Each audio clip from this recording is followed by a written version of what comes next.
Hi everyone, and welcome back to another video. As you can see, I'm nice and cozy. I've got my jumper on because it's starting to get really cold here. So I am kicking off winter and Christmas crafts. I've got this amazing compilation for you. It's full of ideas of stuff that you can sell. So if you're looking for crafts to make and sell, there's also stuff that you can gift. So DIY, Christmas handmade gifts, and a bunch of decor. So I hope that you enjoy watching. Let's get started. I'm using this galvanized tin. It's a small miniature tin and they're really nice for little centerpieces, and you can do this for your dinner table as well. You're going to start by filling it up with some floral foam brick. Now I'm going to be taking a dinner candle and I'm going to press it inside. So that's nice and secure now. And then I'm going to take some greenery. And all I'm doing is lining the little tin, and we're just going to make sure that we cover all of that floral brick there. You can also let them come down the sides, it doesn't have to be really neat. And then as you can see, I've got some walnuts. This is our secret weapon. It's just going to bring everything together, and you can just place them inside however you like. I've got 5 in total. We'll see if they all fit. Now I'm going to decorate the tin itself, and to do that I am taking some twine. I'm also going to be using this wooden embellishment snowflake. It's in silver, and because the tin is silver I felt like there's not going to be a contrast, so I am taking this gold Sharpie pen and I'm just going to colour it in. Well, that certainly looks a lot better in my opinion. I feel like it makes it look more expensive as well. Now I'm going to just take my hot glue and attach it to the twine, and then we're just going to tie the twine onto our little tin. So that's our first DIY done. Let's move on to the second and we'll have a look at what they all look like at the end. For the second DIY, I am taking this thrifted frame and I'm going to paint it white. I'm going to begin by removing the inside because I don't need that, and also to protect it. So we're just going to use the frame itself. To paint the frame, I am using watercolour paint, and I know that might seem odd. No water is going to go on it, so that's fine. It's just that it's more convenient for me because it dries much faster.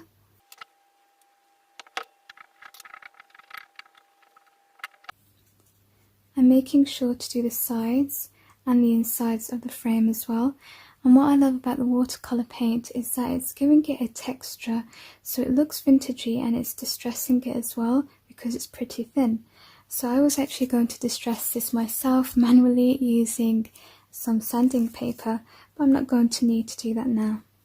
Now this is pretty much dry. I've just finished painting it and it's already ready to work on.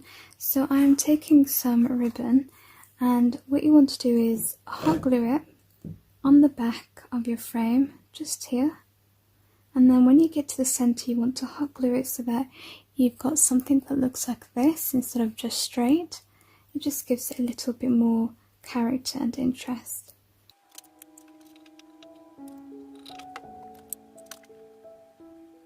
Then you're going to bring it all the way down, make sure that it's straight and centred, and then when you're ready, turn it around and you want to cut your ribbon and then just glue it on to the back of the frame like we did with the other side.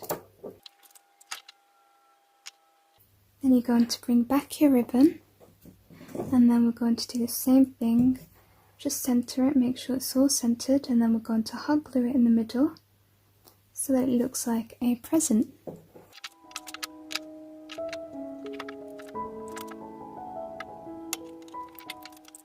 Now our frame is also going to double up as a wreath, so I'm making a simple arrangement. I'm just taking some greenery and I've layered it, so I've just got one big piece here and then a smaller one from a different tree, and then I'm also going to be making use of these smaller pine cones to go on top of it, and we're just going to glue it so that it goes under this part here and comes out nicely just to the edge of the frame.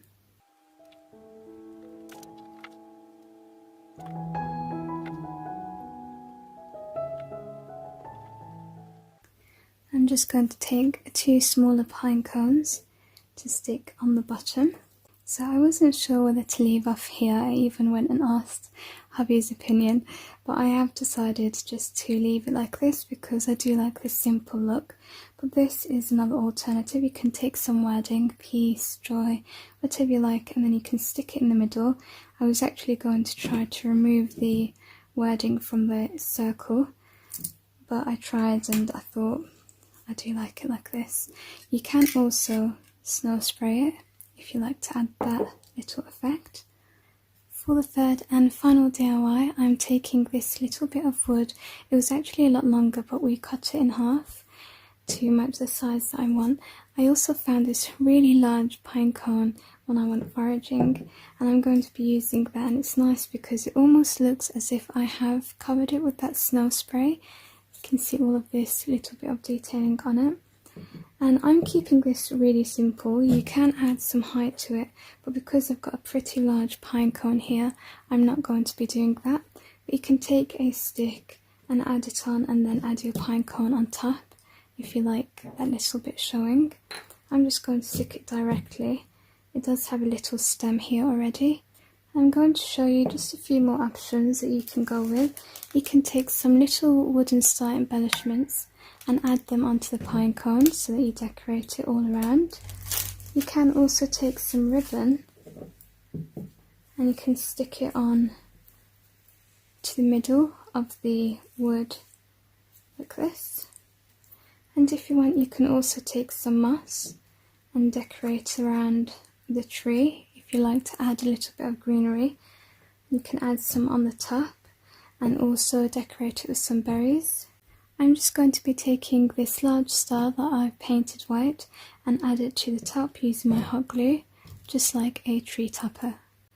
Now I am taking my reindeer moss and I'm going to glue a little bit down so that it can match the colour scheme of the other 2 DIYs, because I'm going with the rustic natural brown and green.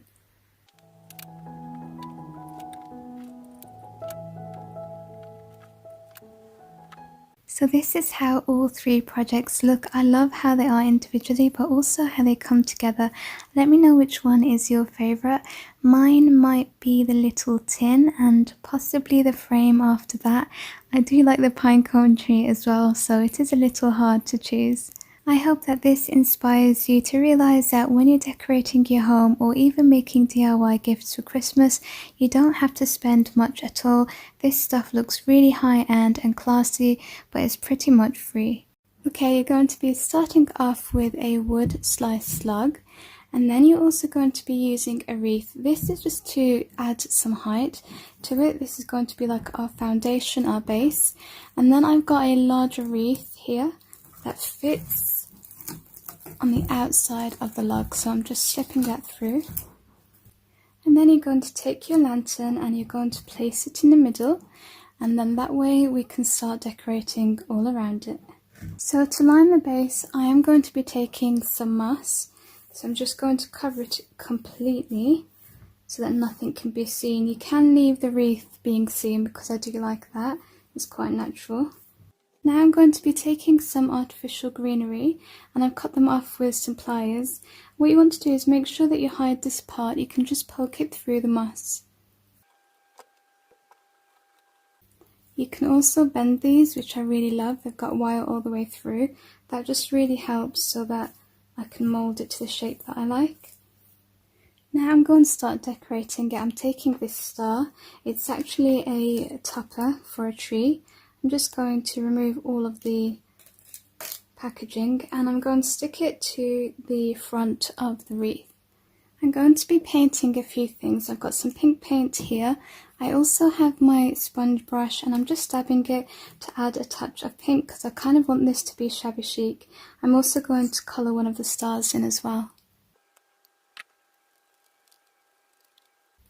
I'm also going over some dried roses in the same pink colour.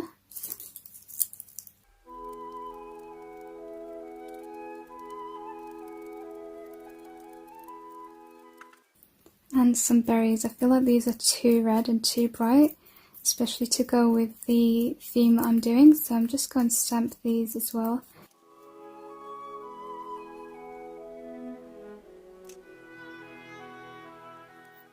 Now I am finished painting everything that I wanted pink. It's quite a nice shade of pink. It's like almost white, so it's not too bright.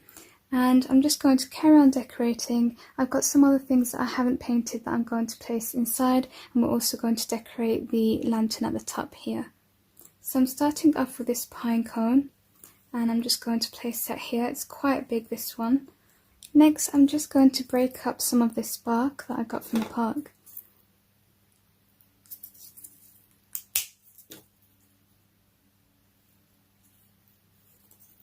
You'll find that the most beautiful things that you can find are actually free. This just gives it a really nice rustic look. And here's the roses that we painted earlier. And now I'm adding the stars. These were just some wooden embellishments, and what I like about using the sponge brush is that it gives it a really nice texture. I don't know if the camera's picking it up. And also, if you're impatient like me, these are actually kids' paints, ready mixed paint, but I just like them because they dry really quickly.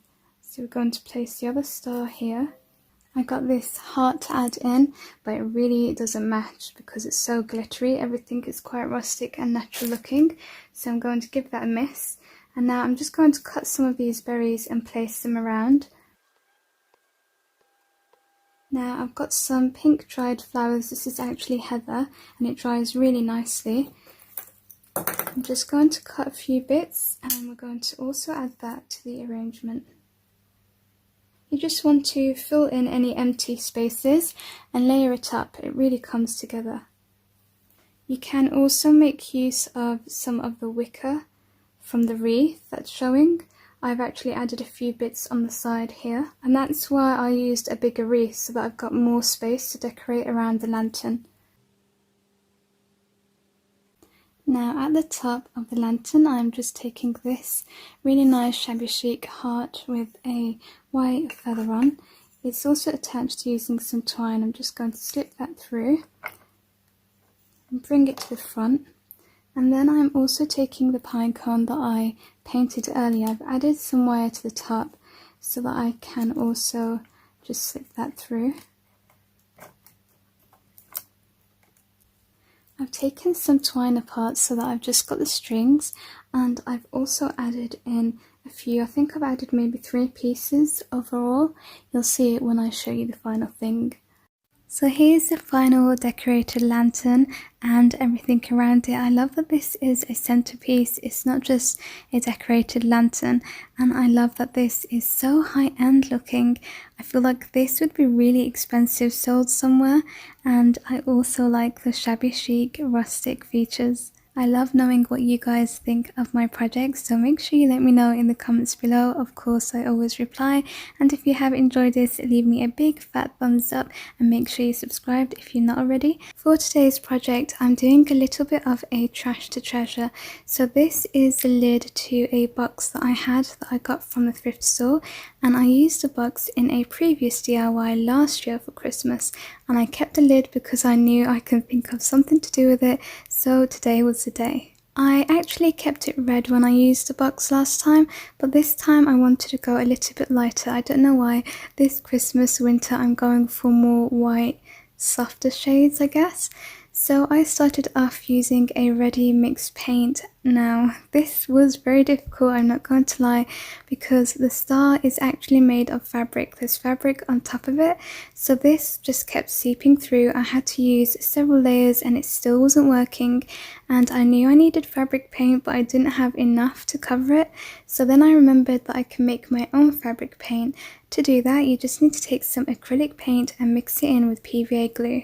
So after mixing it all up and getting the right consistency, it finally worked and I was really happy. So after painting the back, which I actually didn't need to do, I then painted the inside of the star and then the sides as well. So basically the whole thing is covered in white paint. Once I finished painting it and it was all dry, I knew that the star was too flat and I needed to give it some height, some dimension to make it kind of more 3D. So I used some packaging that I had just so that I can recycle, but if you don't have anything like this, you can use foam brick as well. I cut pieces off to cover the entire surface and I stuck it down with my hot glue. Then once you've got your height, you want to cover it all with moss. I had this moss, it's kind of like a brownie colour, so I didn't really want to use it, but I was just trying to use what I had and that's all I had on me. This is actually reptile moss, and I wanted greener, brighter moss from the park because I don't really have much around my home and in the garden, so I couldn't go out that day. But then I went out the next day because I just was not happy with the way that moss looked. It was more like, I guess for fall, it kind of looks a little bit brown and a little bit dead, and you know, Christmas is all about green and bright colours, so I was really happy that I managed to get some. And then I just went over all of the other moss with this green moss, again just sticking it down with my glue gun. Once your surface is ready and it's all covered with moss, you want to start decorating. Now I use basically everything was free. I got so many things I can find from the park. I love foraging, and I also made use of some potpourri packs. I love using them for winter and Christmas DIYs. They look good and they smell good too. When you're decorating, take your time because this is the most important part, the landscaping, the layering, and I know it looks like I'm doing things really quick here and just sticking them down, but trust me, I took my time off camera. I played around with everything until I was happy, and then I took my glue gun and stuck them down. So you can see that my table is full, there's just so much going on. I just brought a bunch of stuff from my stash to see what I like. Some things ended up too big, some things were too small, some things were too bright, and some things were just really dull. And before you decide that something doesn't match your project, try changing the position or the angle, because I had a few things that I thought would look really great, and then when I got to put them in the project, I just thought, this isn't exactly what I'm going for. So then I just tried to change the placement of where I stuck it on, and then it worked. So grab yourself lots of pine cones, some bark, some sticks, and again, potpourri is just so inexpensive. The beauty of these projects is that it looks really high-end and expensive, but it's actually so affordable. It's practically free. I decided to use one wooden star embellishment. I didn't want to use more than that because I wanted it to add to the piece rather than take away from it. I also tried painting it with a white acrylic painter pen and it just looked too bright. I really liked the wood natural look because it makes it look classier. To add a touch of magic, and we know Christmas is full of it, I'm taking some of this white silver glitter and I'm sprinkling it on top of everything inside the star. This is optional. Once I finished adding the glitter, I was debating whether I should add some fairy lights to the project, so I tried off camera and then I decided I'll go with it because I can remove this really easily and enjoy both with and without. I always recommend using the wired fairy lights because it's less visible and you can also easily mold it to your projects. I actually wanted the warm light, but I didn't have any in my stash, so I had to go with the white light. So when I finished winding the wire around the star, I just took a little piece of washi tape and cut it. I added it to the back of the star so that it can hold the wire and the battery. And this is the finished project. I love it, but let me know what you think in the comments. If you know me by now, you would know I absolutely love using nature and incorporating it in my DIYs.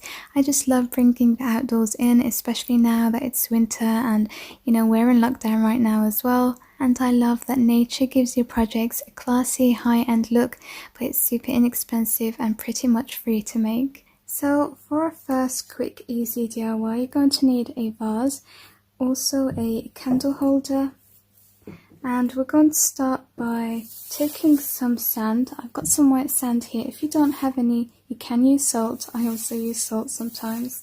So we're just going to fill the vase up with that. Give it a good shake, and then we're going to take our candle and place it inside. And then you can take some E6000 or hot glue, just place it on the bottom of your vase so that you can stick it onto your candle holder. But before we do that, we're just going to add something which will really transform this piece. I'm going to be taking some of these wall stickers. They're always around for Christmas and they're usually called window stickers or something like that. I never use them for windows, but I had this idea and I actually saw something similar in a shop and I thought I could do this myself using these stickers. So I'm just going to choose a few and then we're going to add it onto our vase. They're really beautiful sceneries and they've got glitter on there, so that just really adds to the magic. And if you have a Cricut, you can make these yourself. I do have a Cricut, but I thought it would be nice to show everyone another possibility for those who don't have one, because there's so many Cricut videos out there now. So we're just going to add it, and you can add one at the back or all around if you like. So here's my scene. I've also added some stars just all around it. And then, like I said, you can add it onto the top, make sure it's nice and stable, stick it on with some E6000. To finish off, I'm just taking this bell door hanger and added it to the bottom of the vase so that it looks like this. So that's our first quick, easy DIY, and I'll show you how it all looks at the end. Let's move on to the second. For the second DIY, you're going to need a frame. I am working with a smaller one here, and you can go with whatever size you want. And I'm going to show you how to make a sign again without using a Cricut. So you're going to go on the internet and you can type in anything that you like, joy, peace, Merry Christmas, anything, and you want to print it out, get it to the size that fits your frame. So I printed several here and the middle one works perfectly. You're going to remove the glass from your frame, so you can see mine's been removed. And my glass is here. I'm going to place it on top of the wording and make sure it's nice and centered. And then you're simply just going to copy it. So I've got my blank Sharpie pen here. I've also got a red and green if I want to do those details.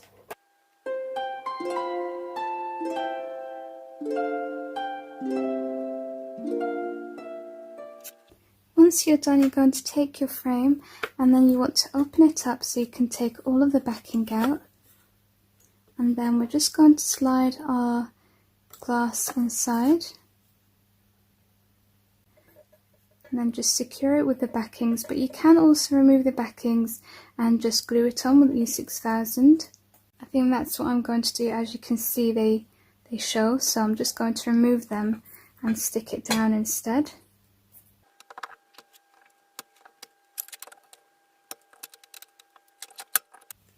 So I'm just going to apply the glue onto the rim of the frame.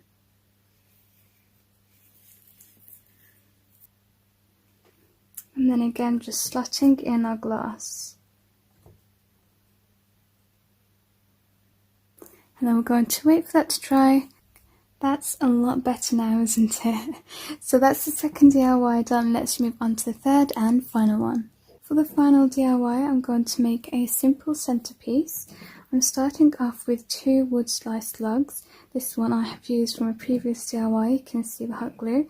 I'm going to add the second one on top just to give it some height and dimension. And then I'm going to take a white glitter reindeer that I have here. I'm just going to cut one off because I don't need to. I'm just going to use my hot glue to secure him down onto the wood. Now I'm going to take this silver pine cone and stick that down. I'm just going to arrange basically a few things that I have. I've got some little mini baubles, some bigger baubles, snowflake wooden embellishments, and I'm going with a white and silver theme. So I'm going to place the small baubles here, and again I'm just going to secure them with hot glue.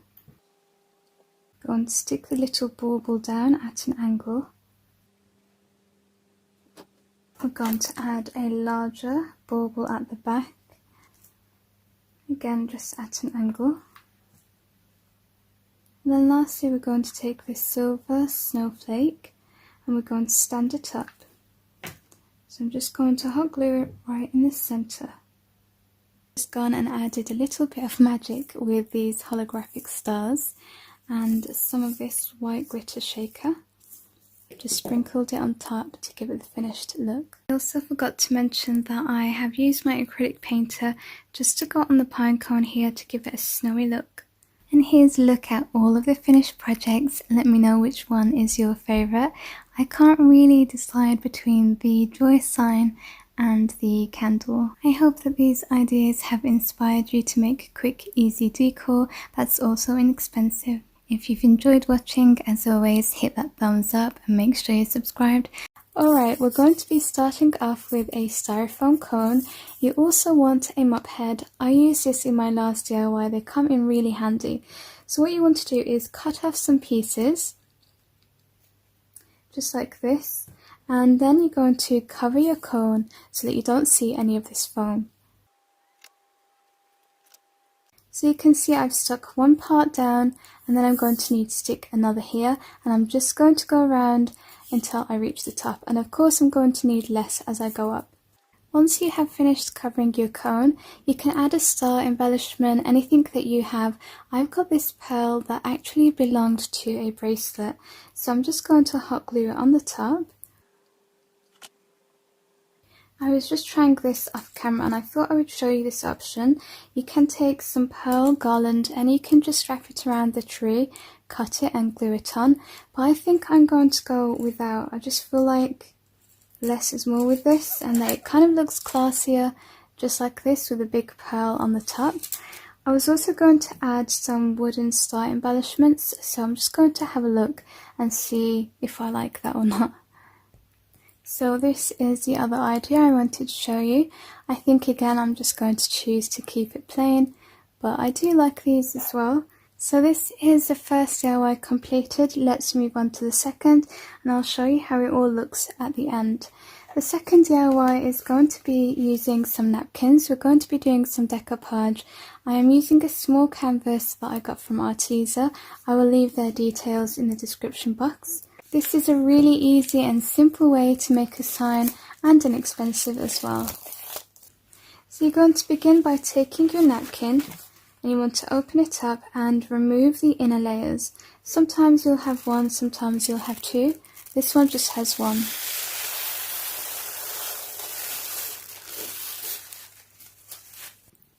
Once you've got it opened up, you want to measure how big your canvas is so that you know how much to cut. So I'm going to cut this whole square here.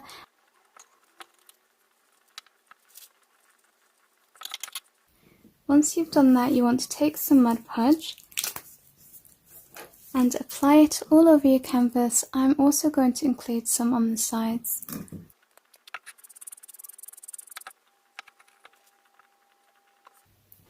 When you're doing this part, you want to be really careful. Just try to get out as many of the wrinkles as you can. So I'm just doing the edges now, folding it over as carefully as I can, because you also don't want to rip it. And I'm just applying a bit more glue when I need as well.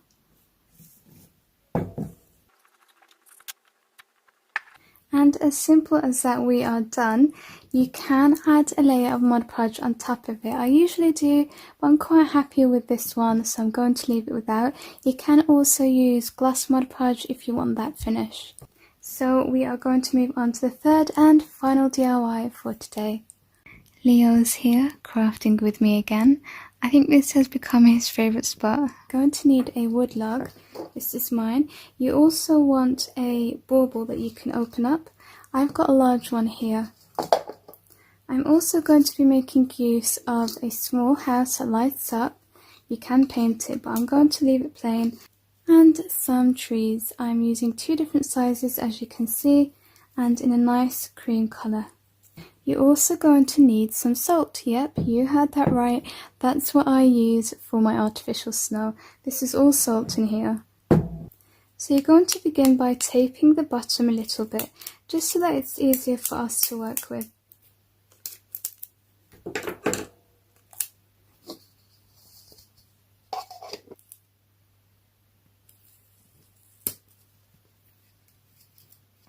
And then you can open it like this to access it.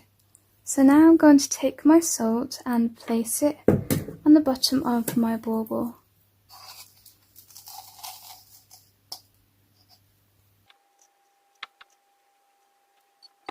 This is optional, but you can also add some white glitter if you want it just to sparkle. It actually does really make a difference. I've just removed the twine from the top because this is actually meant to be a tree ornament, and I'm switching the light on. Just placing the house inside, and then I'm taking a tree. And we're just going to place that behind, and then a small tree at the front. And then you want to gently close the bauble. Now you're going to take your hot glue and place a dollop in the centre of your woodlog.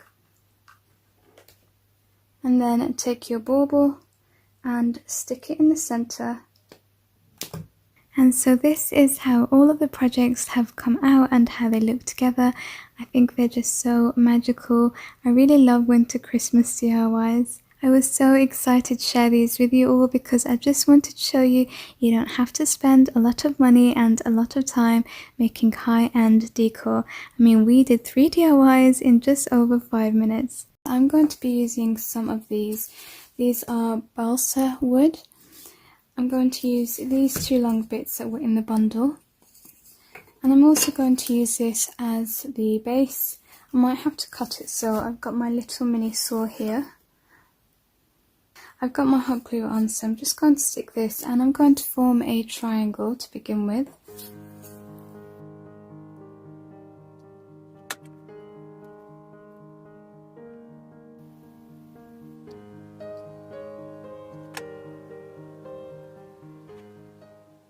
Now I'm going to be using another bundle that I have. These are grapevine sticks. I'm going to measure them and cut them to size so that they can stick inside this triangle that we have.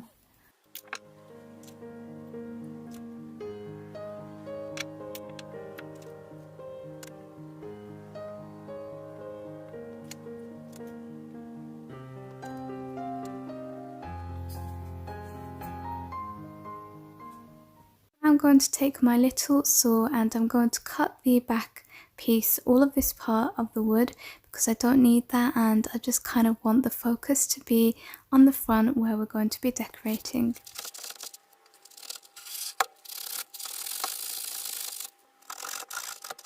I think that looks much better now.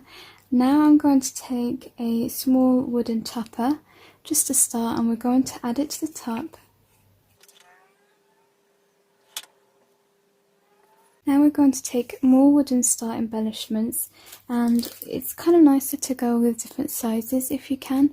So I've got some here in medium and then some smaller ones. I've also got some bigger ones, but because I used a big one here, I just felt like it wouldn't go. So I'm going to stick with a medium and small size, and we're going to stick them on here, maybe on these parts as well.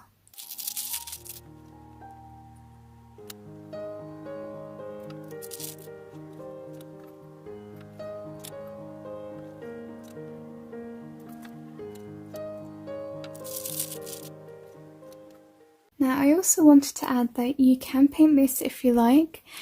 I have acrylic paint pens, but I kind of want to keep it plain like this. I really do like the natural wooden look. You're going to need some wool pleat. This is going to be our artificial snow. So you're going to grab some out. And you're going to thin it, because you don't want it to look like the pleats that they are. I'm just going to add some hot glue. You can do this with Mod Podge as well.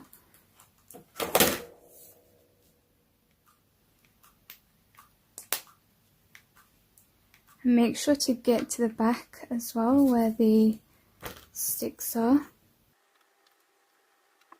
So we're going to cover the entire base, and then we're going to fluff it out so that it looks more natural and realistic.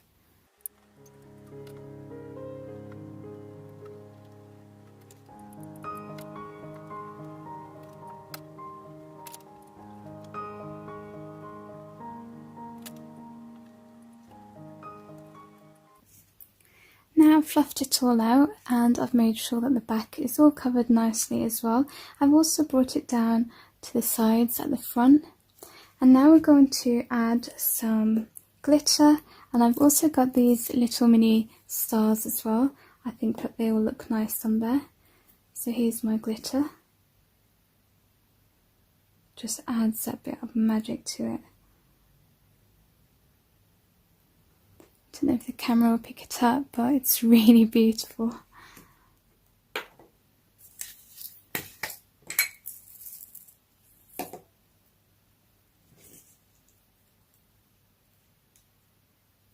I'll just bring you guys down so that you can see the detail.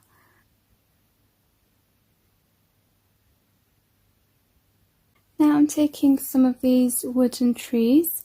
I've got 2 in the big size, and then I have 1 smaller one. I'm just going to glue them down.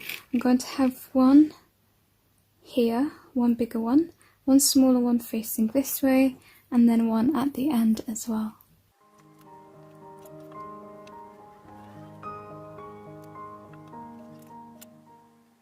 We're almost finished now. I am taking this wooden stag topper. I'm just going to remove this because I don't need it, and then we're going to secure him onto the base, again with hot glue. And now to finish up, we're just going to take some fairy lights and wrap them around.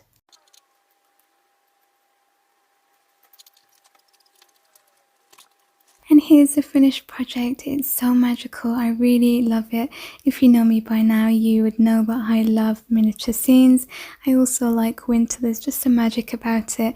Fairy lights, everything natural. So this is like I have made myself a gift basically. I feel like this looks quite high end as well. It would probably be really expensive being sold at Christmas markets, craft fairs and such. So you can definitely create this to sell or gift or use as decor. So today we are going to be making some miniature gnomes, and this is going to be the first DIY, and then there's going to be some DIYs using the gnomes that we make to follow.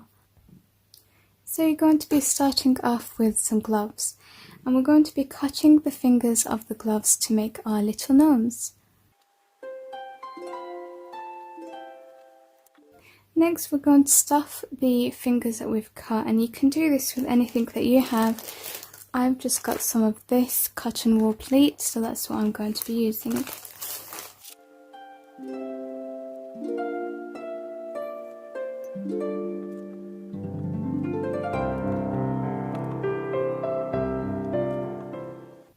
Once you're done stuffing your finger, we're going to just hot glue the top, and then we're going to be adding the hat on.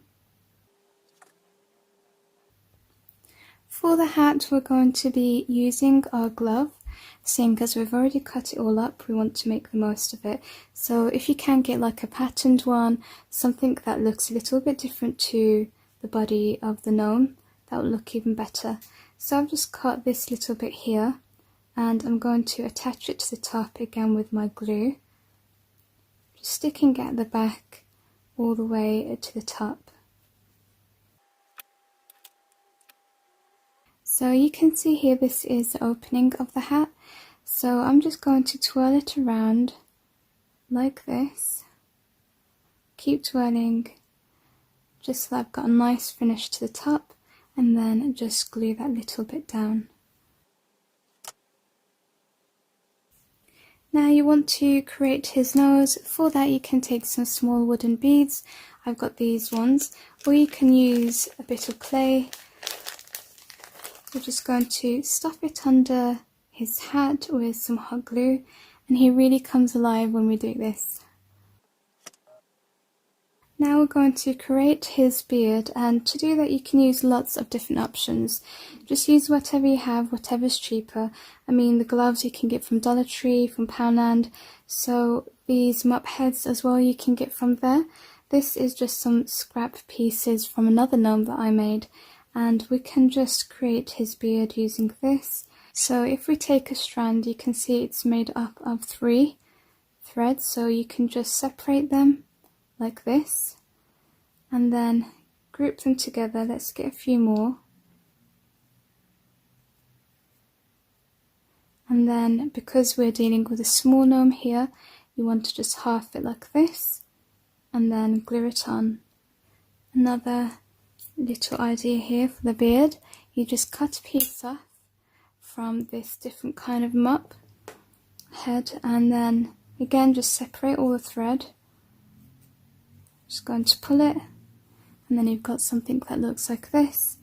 And then you go into half it like that, stick it right under his nose, and then cut it to size. So I'm going to make a few variations. You can also use faux fur.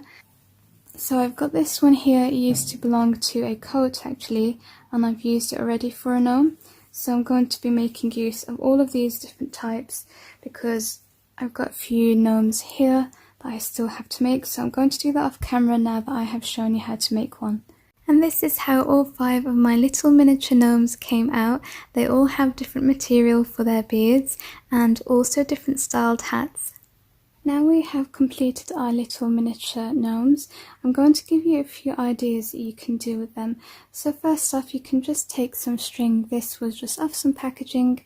You can cut its size, create a loop and stick it inside the hat or behind it, and that way you have some nice little miniature gnome tree ornaments.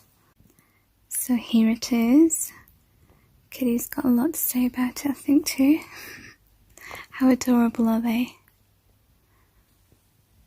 The next thing you could do with your miniature gnomes is to make a wreath. I am going to be using some of this mop again. I'm using quite a lot of mop in these DIYs.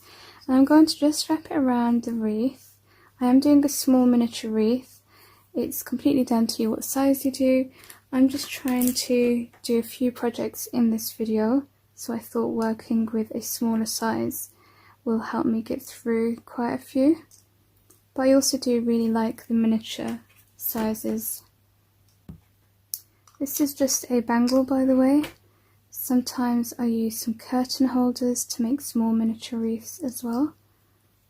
So I'm going to keep doing this off camera until it's all completely covered. My wreath or my bangle is all covered now. I'm going to take some embellishments. I have these snowflakes. They have the sticky adhesive at the back, but I'm going to use hot glue because they're really not sticky at all. So I'm just going to add a few to decorate, and then I'm also going to be using some berries. I've got some here. I'm not sure which one I'll be using.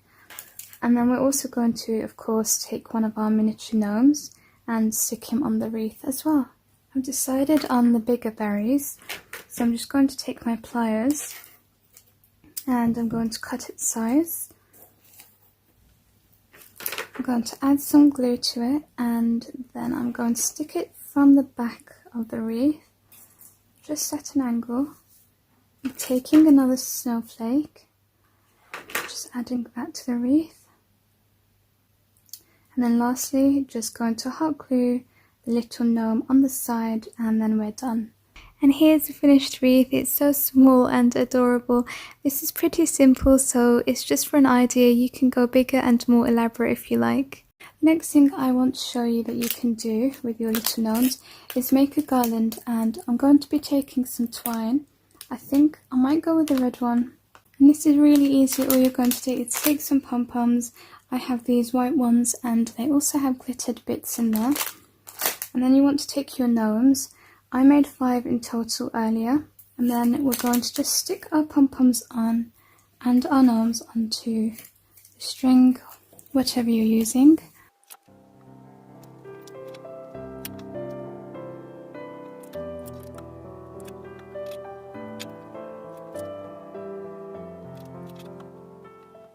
And just like that, you're going to keep going until you have the length that you want.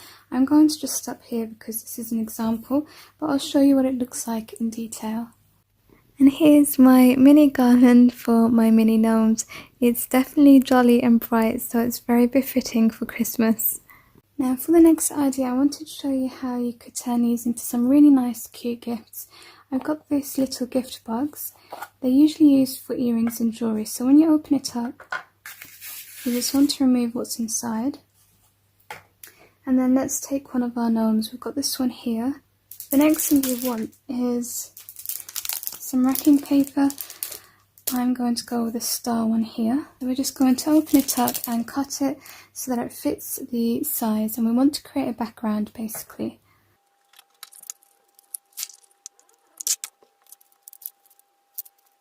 Once you have your little bit of wrapping paper, you can just put it inside with some glue stick. I actually haven't used any glue because it just slotted in perfectly. Then we're going to take our gnome and just place him inside. Make sure that you center your gnome when you place him inside the box, and you can add some hot glue on the back, or the bottom rather, just so that he can stay in place and doesn't move around. So you can leave it like that and just place the lid back on top and you've got a really nice gift. Or you can also add a keychain so that he becomes a keychain. So there's mine. You can just add it to the hat, to the top of the hat. And then there's also another possibility here with these brooch pins. You just hot glue it just here at the back on him here. Oops, and then you have a brooch. So that's another option if you want to customize him a little bit more. And this is how it's come out. I really love this. I think this one might be my favorite and maybe the one to come. Now we're coming on to my last idea. I used this from a previous DIY, but you want to get yourself some kind of platform. You can use a wood slice log, for example. Then you're going to take some moss. I'm going to be working with two different shades, a darker green and a bright green. So you're going to get your glue ready and you're going to cover the base entirely with your moss.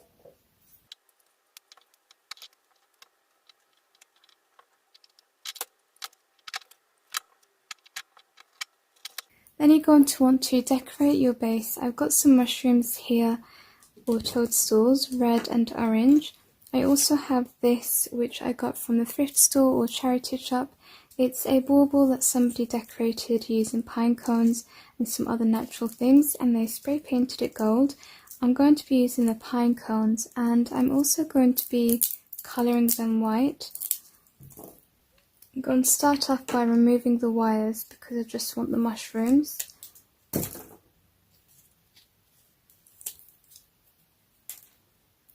And then we're just going to glue it in place.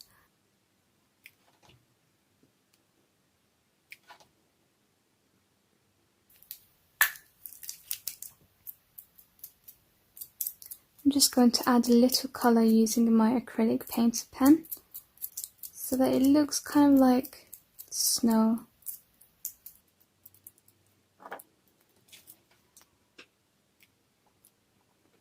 think it needs just one more.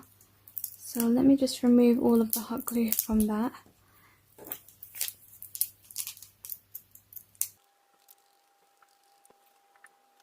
And then lastly, you're going to take one of your miniature gnomes and stick him wherever you like. I'm going to stick mine here. And here's the last DIY and the final idea for today. I really love this one and the last one before it, the little miniature gift. Those are my favourites, as well as the gnomes themselves, of course. So to make your cardboard wreath, of course you're going to need your cardboard, and then you're going to want a plate or something that you can use as a template to draw along. Now you're going to want something smaller to draw along, so I've got this cup here. You can use a saucer for example, and again I'm just going to draw along that. So I've just used a craft knife to cut the inside of the wreath. So because this is a cardboard wreath, we don't want it to look flat, we don't want it to look like cardboard, you want to give it some depth. So there's a few things that you can use just to give this some chunkiness, and bubble wrap is one of them. Some brown parcel paper is another option if you just crinkle it up, or you can even use shopping bags. So I'm going to use the bubble wrap, and even this is quite thin, so I'm going to double it up by just rolling it over, and then we're just going to cut that out. And now I'm just going to glue that down with some hot glue.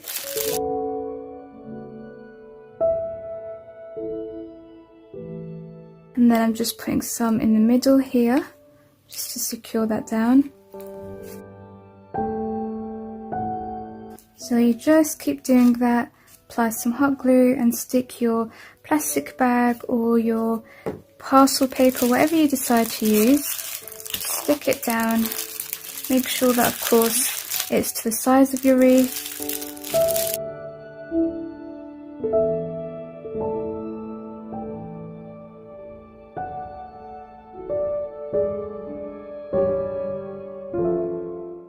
We're going to secure the bags in, or the bubble wrap, by using some brown parcel tape. So all we're going to do is wrap this around the whole wreath.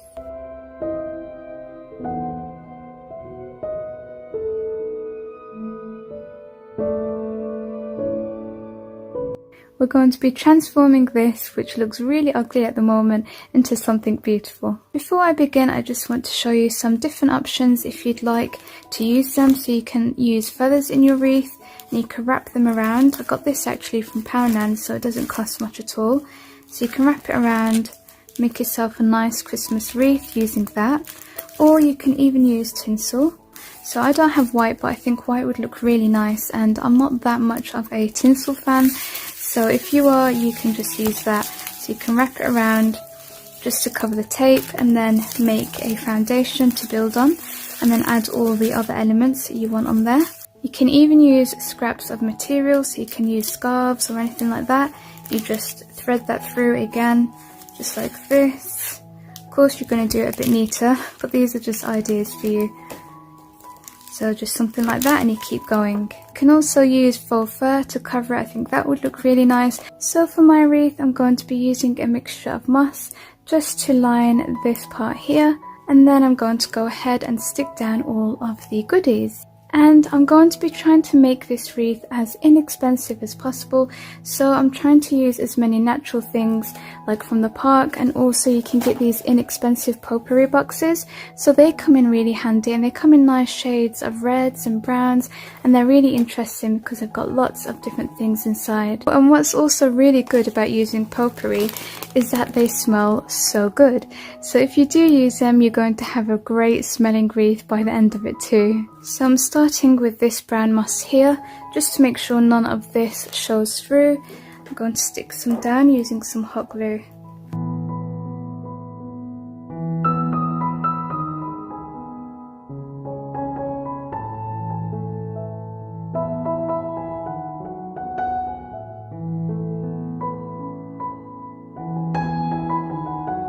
I'm also going to be using some miniature baubles, so just remove this part here, and then you see you've got that part there, we don't need that, so take some pliers and then just gently just cut that piece off.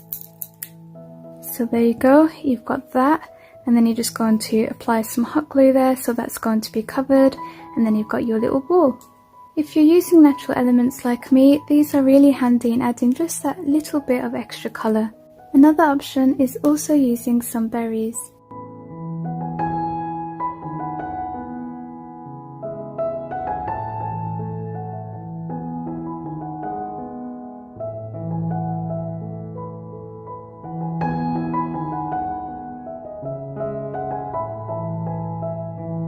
If there's any gaps where some brown tape show, I just take some hot glue and stick some moss inside there. I'm just making sure that I cover all of the areas, so the outer area and then the inner area there. I can't tell you how good this smells at the moment. And you know, the beauty in using natural things is that it also looks more expensive.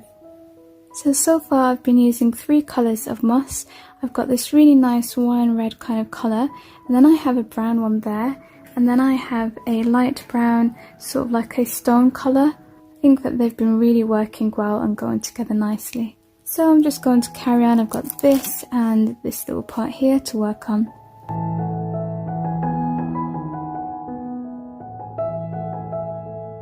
I've decided on adding a few little wooden embellishments. So I have this tree here. I'm going to add that just here with some hot glue.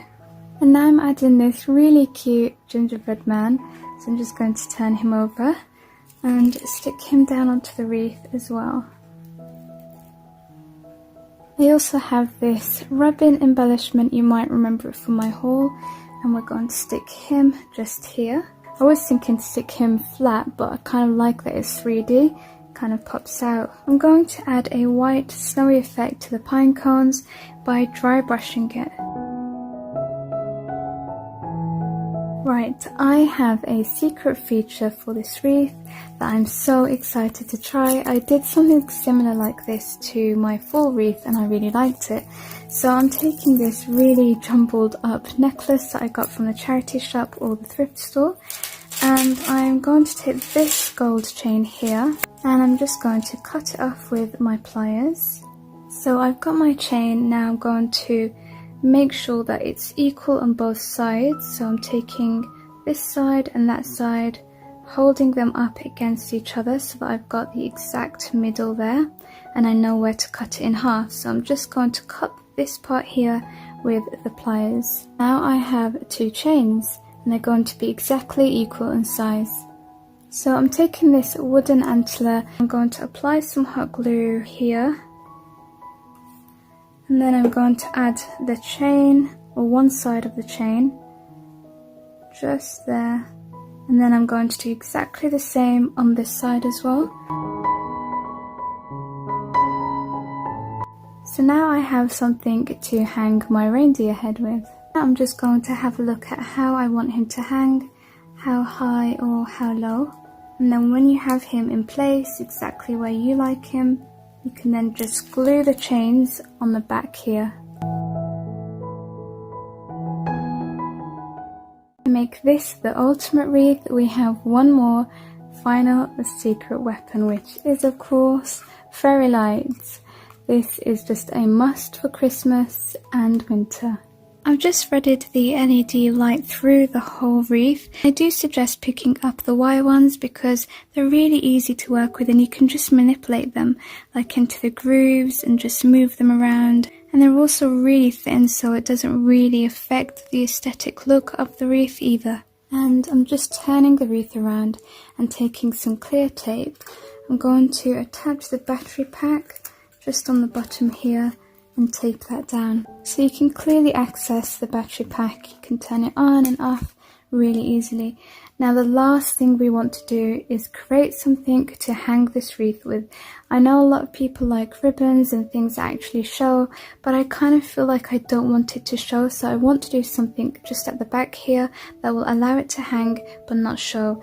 So I'm going to take one of these backings and I'm just going to hot glue that in the center there, and then that will allow it to hang without anything showing. So here's the finished wreath. It did take me a while, I'm not going to lie, but I really do like it. I'm so happy with it. I mean, who remembers how it looked before? It looked so bad with the brown tape, but look at it now. And now you know you can save even more money and make your own wreath from scratch. I hope that you have enjoyed this tutorial. I worked so hard putting it together, so if you have, please do leave me a thumbs up and let me know what you think in the comments below. So the first thing you're going to need is your cardboard, and then I'm going to take some paper plates to use as a template. So you're just going to take your pencil and draw along that. And now you kind of want to sketch a moon.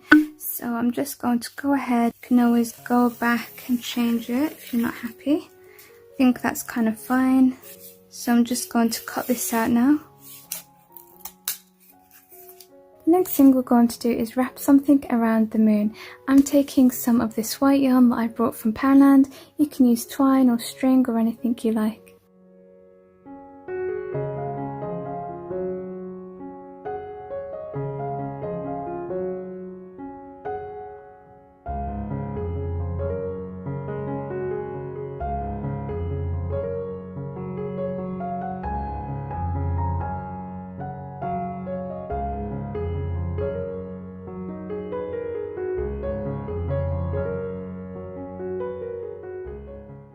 I've completed wrapping the yarn around the moon. The next thing that you want to do is go onto Google and type in cat silhouette playing. That's what I've typed in. You don't have to use a cat if you don't want to. I just love animals and I love cats. I've got two myself, so that's why I'm using it, but you can use a stag or anything else.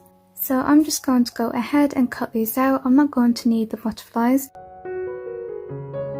This hasn't come out as dark as I would like it, so I'm just going to go over it with a black Sharpie pen. So you're going to flip this over and we're going to stick it onto our moon with some hot glue. Now we're going to stick some pearl beads onto the moon, and again I'm just going to do that with hot glue.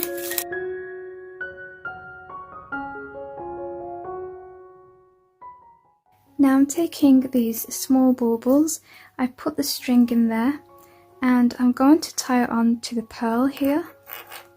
So you can see the bauble now is hanging down to where the kitty can play with it. I'm also going to be using some of these, and what's nice about these is that they come in different textures as well. So this one here is a glossy one, and then you've got like a matte one there, and then you have a shimmery glittery one, and then like an embossed one here, so it makes it more interesting. And I think it's nice to coordinate between two colours, so I'm going to choose between silver and this wine red colour here. I'm going to take this off because it's gold and it doesn't quite match with the theme that I've got, and then I'm going to swap it with some of these ones here in silver. So I'm just going to screw that on. And I'm also going to not use the gold strings, and I'm going to use the ones in here because they're silver. And so I'm going to do the same thing here. I'm going to use the pearl bead that we've placed there, and then I'm just going to tie this string with the hanging bauble and see how long I want it, which is probably somewhere like there. Next I'm going to be using a bow, but I'm not really happy with this gold foily thing on the bow. It just makes it look cheap, so I'm just going to remove that. So this is what we have now, and I'm going to use the strings from the baubles. I'm just going to use this to stick the bow together again without having to use that gold foil that I wasn't too keen on. That looks a lot better, doesn't it? Just tie that from the back and applying some hot glue there.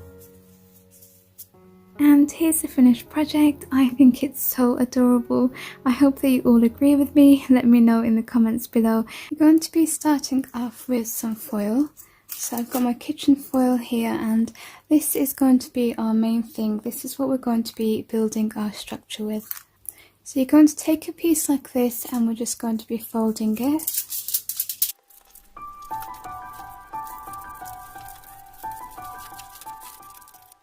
Now we're going to make a shape like a triangle, and then I'm going to make these top bits, this side and this side, thinner. So I'm just going to kind of pinch the foil, and then I'm going to leave the bottom a little bit bigger and wider.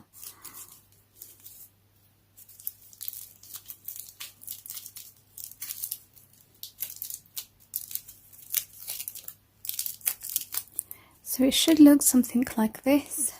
We're going to hot glue these two ends together. Now you're going to choose a washi tape, this is mine, and then we're going to cover the entire foil with it. You're just going to wind it around until you're done.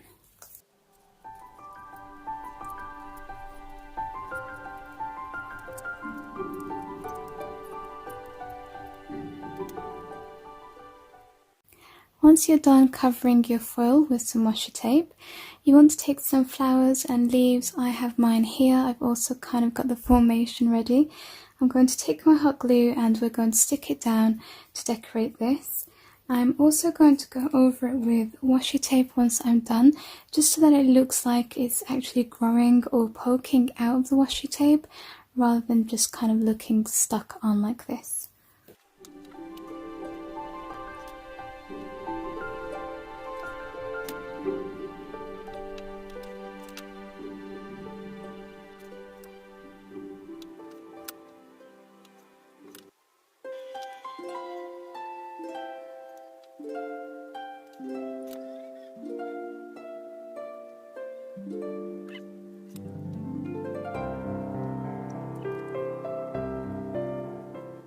Look at how cute and pretty it is. I really love how it's coming along, and I do feel like it makes a difference wrapping it around.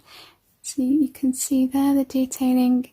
It just looks like it's coming out of the washi tape.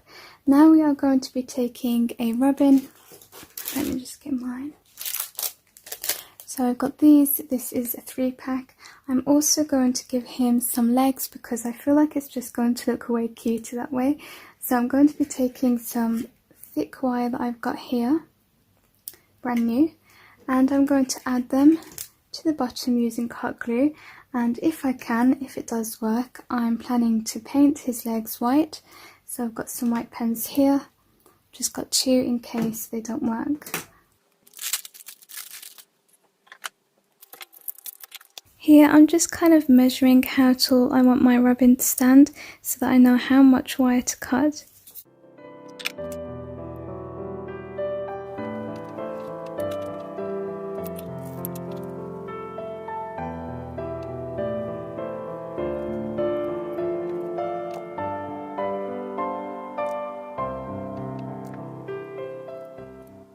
Thankfully I've managed to paint the legs using my acrylic painter pen.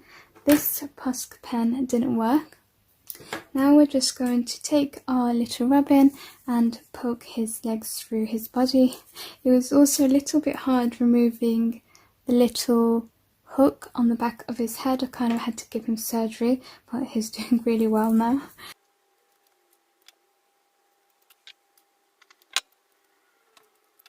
Once you've got your legs in your robin, decide where you want him. You can have him front facing. I have decided to have mine just at an angle like this. So then we're going to hot glue the bottom of his feet onto the base, and then again we're going to cover the base up with washi tape. Okay, he's all stuck down now, and I'm just going to go over it as I mentioned with the washi tape. And what's great about this is that you can hide all of the imperfections, like the glue dots there. You can see now his legs are all covered up. Look at how neat and perfect that looks. Now for the last thing, I am going to be taking some of these wooden embellishments I've got. I've got some that say a very Merry Christmas and a few other things as well. This one says Season's Greetings, so I'm going to shorten the twine, probably around something like that. That's pretty cute, and I decided on hanging it from his beak. We're just going to glue that down with hot glue. You can also hang it down from the top under the flower, depending on the length of your robin. This one is pretty tall, so if I hang it from the top you can't see his face, so I decided hanging it here from his beak is the best option. It also looks cuter. So I'm just going to start by trimming these. I'm just going to glue them down to the wood from the back. I'm not going to knot it again.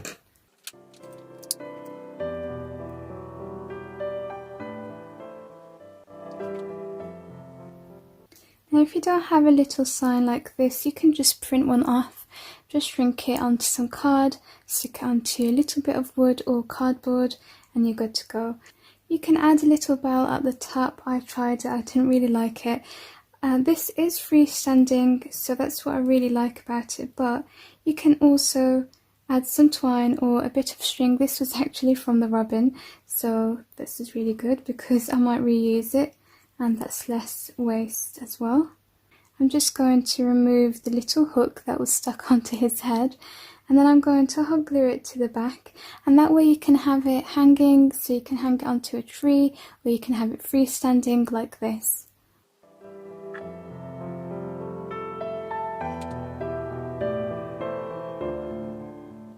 And here's the finished project. Honestly, this little guy is so adorable. He just makes me smile. So you might recognize this. This was in one of my hauls that I filmed recently. It's 2 placemats, beautiful cotton and stag print. Sometimes you can just find the most beautiful placemats, and I think that it can make beautiful home decor. So I'm going to show you how to turn 2 placemats into a cushion. So you're going to take your placemats, and this is as simple as can be. Turn your hot glue gun on, and you can also stitch this if you have a sewing machine. And you can get special hot glue that's made just for fabric, so if you put it in the washing machine it won't come undone. Make sure that you be careful with this part so that it's equal and straight, and then press down.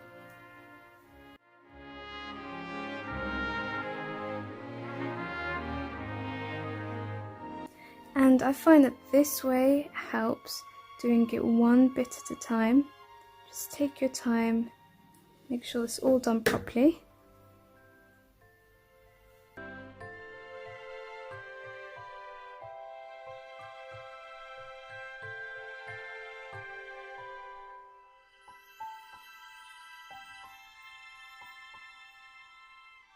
And then you're going to make sure that you leave an opening. And for the stuffing, you can use an old pillow or a cheap pillow. So this here is from Poundland. And you can also use some toy stuffing. And this was also from Poundland. So I'm going with the cheap pillow and I'm just stuffing that inside. So you can see the older pillow or the cheap pillow is inside. And now all we're going to do is seal this up with some hot glue.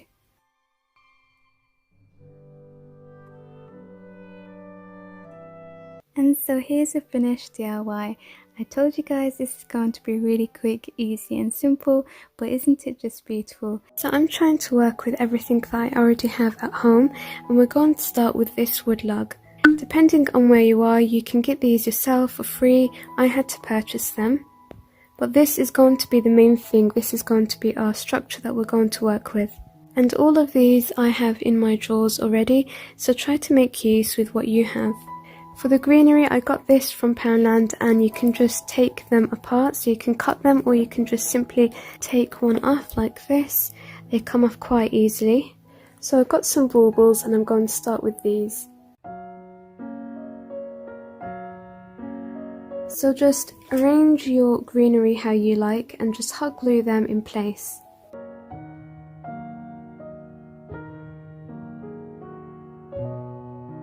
So you can see I'm making it more interesting by adding in different lengths. So I've got a small one here, medium and large at the back.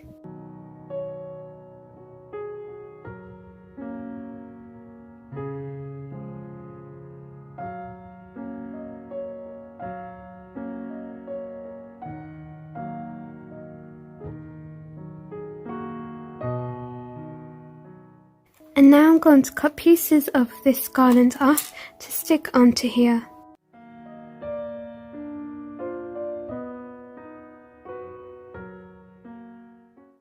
I've got these miniature pine cones and I'm going to just dry sponge brush them with some white acrylic paint so that they've got a snowy effect. And then just stick them down wherever you like.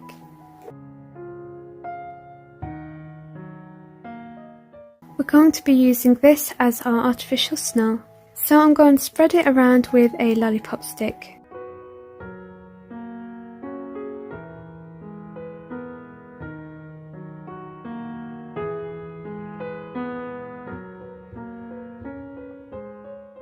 So it's a bit tricky, you just need to try to get into all of the corners.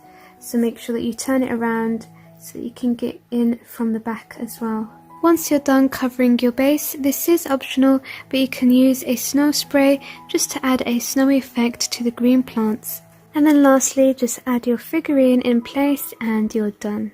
And this is a finished DIY. I am so happy with it. I think it looks so adorable. It's definitely one of my favourite things I've made for Christmas. So this is what I have found in the thrift store, and you can see it's not very pretty, but we're going to transform this, give it a makeover into something we are proud to display in our home. First thing I'm going to do is get rid of this part here so that I have a bigger area to work with inside. And you'll probably see this come in handy for another DIY. And the first item that we're going to use to transform the box is this self-adhesive vinyl. I picked this up from Poundland. So I'm just going to begin by measuring the sides of my box, that way I know how much vinyl to cut. And my box measures 14.5 centimeters in length and 6.5 centimeters in width. And now we're going to open our roll of vinyl and just measure and cut it to size.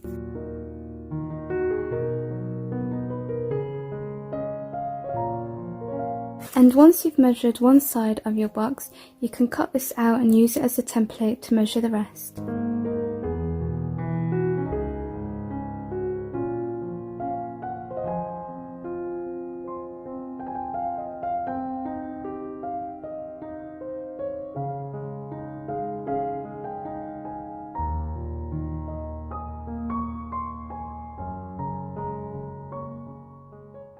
Now that you have your vinyls cut out, you're just going to stick them down on the side of the wood.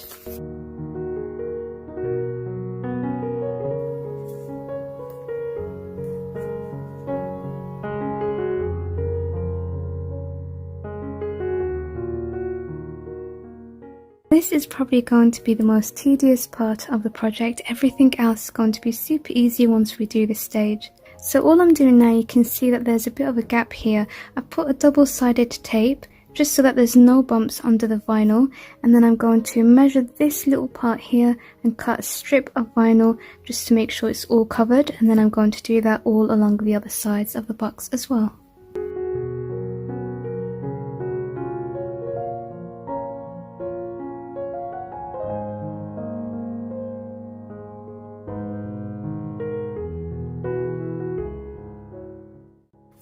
Now I have completely covered the box, all of the sides and the sides up here.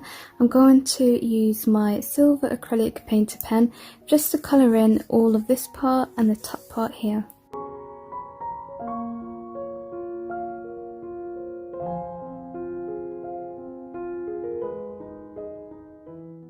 Now I've coloured everything in, we're going to start working on the inside, which is a really exciting part. So for the inside, you're going to start with a floral foam brick. You're going to cut it to size to fit the inside of your box. I've measured my foam block and it's inside my box now. Now as you can see on my craft table, I've got lots of artificial plants. I've got some berries and leaves, so we're going to see what we're going to use. Now all of these were from Poundland, so they are really inexpensive.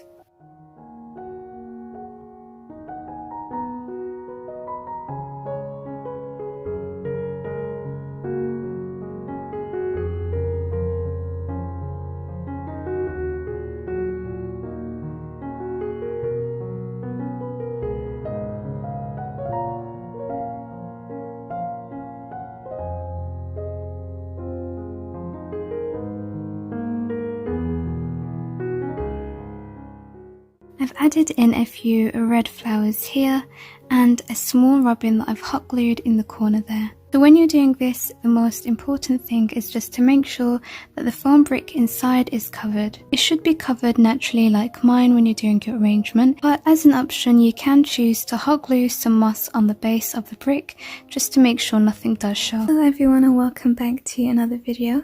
So today I am going to be making a really nice canvas art. You can sell this, you can use it as decor, it also makes a really nice Christmas gift, and these are so inexpensive to make. You can get napkins in a lot of places like Dollar Tree, Poundland, and the same for the canvases. Now you don't need to get really arty and fancy with this. If you don't want to, you can just go ahead and simply stick down the napkin onto your canvas, and you'll have a really nice sign that you created in literally 2 seconds. But if you do that, just make sure you remember to remove the inner layer of your napkin because it's going to be really thick. You want to work with it and it's nice and thin. So that's what I did. I just removed the inner layer of my napkin. Sometimes you'll have 1 or 2 layers. And now I am choosing to basically tear around the deer. I'm being really careful. Because I don't want any of the background. I wanted to create my own background on the canvas. I'm going to be making this a mixed media piece, so I'm just going to be using lots of different things and layering it.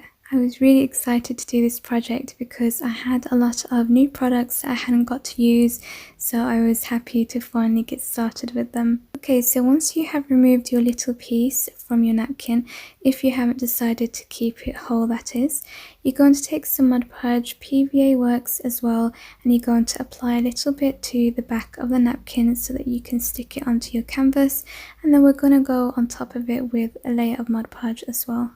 When you're doing this, make sure you don't apply too much glue because it's just going to kind of sit and make the napkin soggy, and you also don't want it to tear because it's obviously very fragile. Now I'm taking some white acrylic gesso.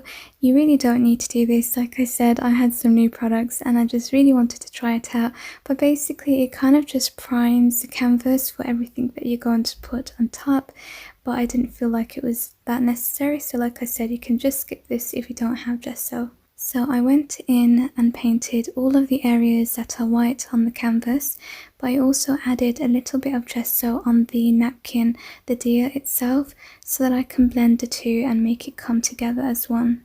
And gesso dries really quickly, so I was able to just go and get my watercolor paint and start painting on top. And I'm using my watercolor paintbrush. This just holds water inside, so you don't have to get like a paintbrush and keep putting it inside the water and mixing it with the paint. This, you just go and take the paint and it just automatically adds the water to it because it's inside the pen. If you're choosing to add paint or colour to your canvas and you're a beginner, I would suggest to stick with the colours that are on the napkin itself.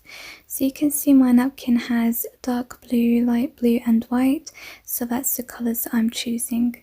I'm starting with lighter shades of blue at the bottom of the canvas, and then I'm working towards a darker blue. I also added in some black on the top of the canvas. I just wanted it to look like a midnight sky.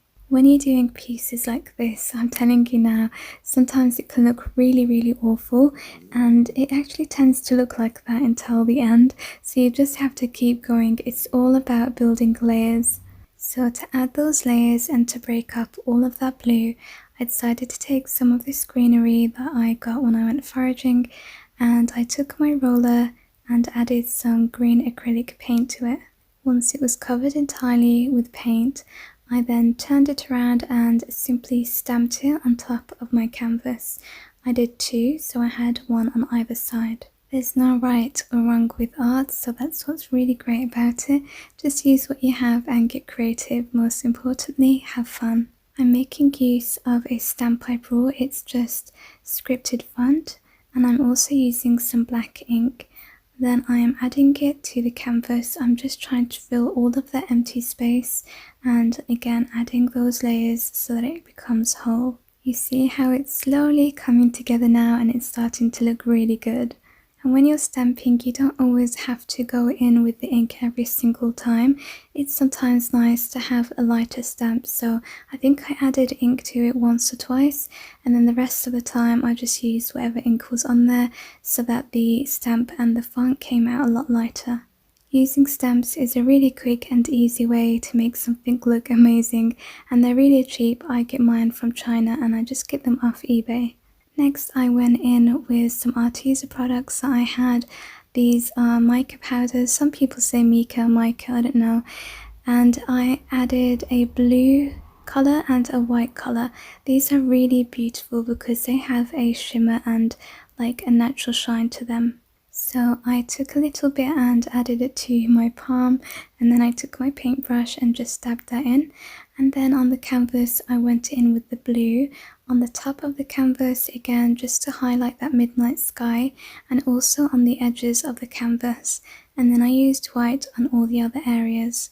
Doing this made the piece look so much more magical, and the white powder almost looked like fog or mist, which was really nice because it's quite realistic. Next, I am taking this white chalk pen and I'm using it so that we can bring the deer back, like to highlight them and to bring them back to the focal and focus point.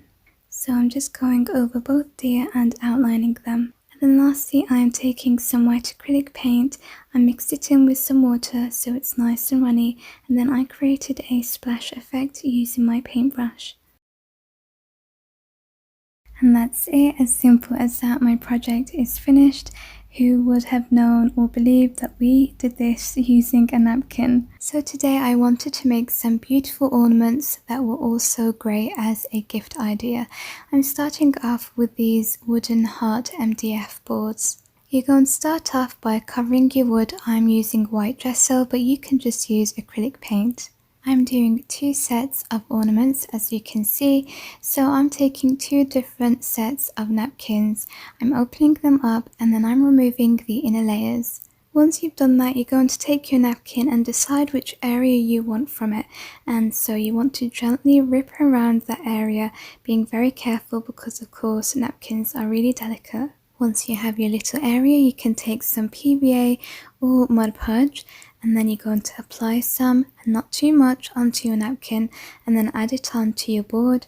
And then you want to take another layer of Mod Podge so that you can place it on top of the napkin. So you can see here I'm just deciding on the placement, and then I'm cutting off all of the excess napkin, and then I'm adding Mod Podge to the sides so that it's all nice and neat. When you're doing this, it's up to you if you want to use gloss Mod Podge or matte, and it's also down to you if you want to cover the entire MDF shape or just the napkin area.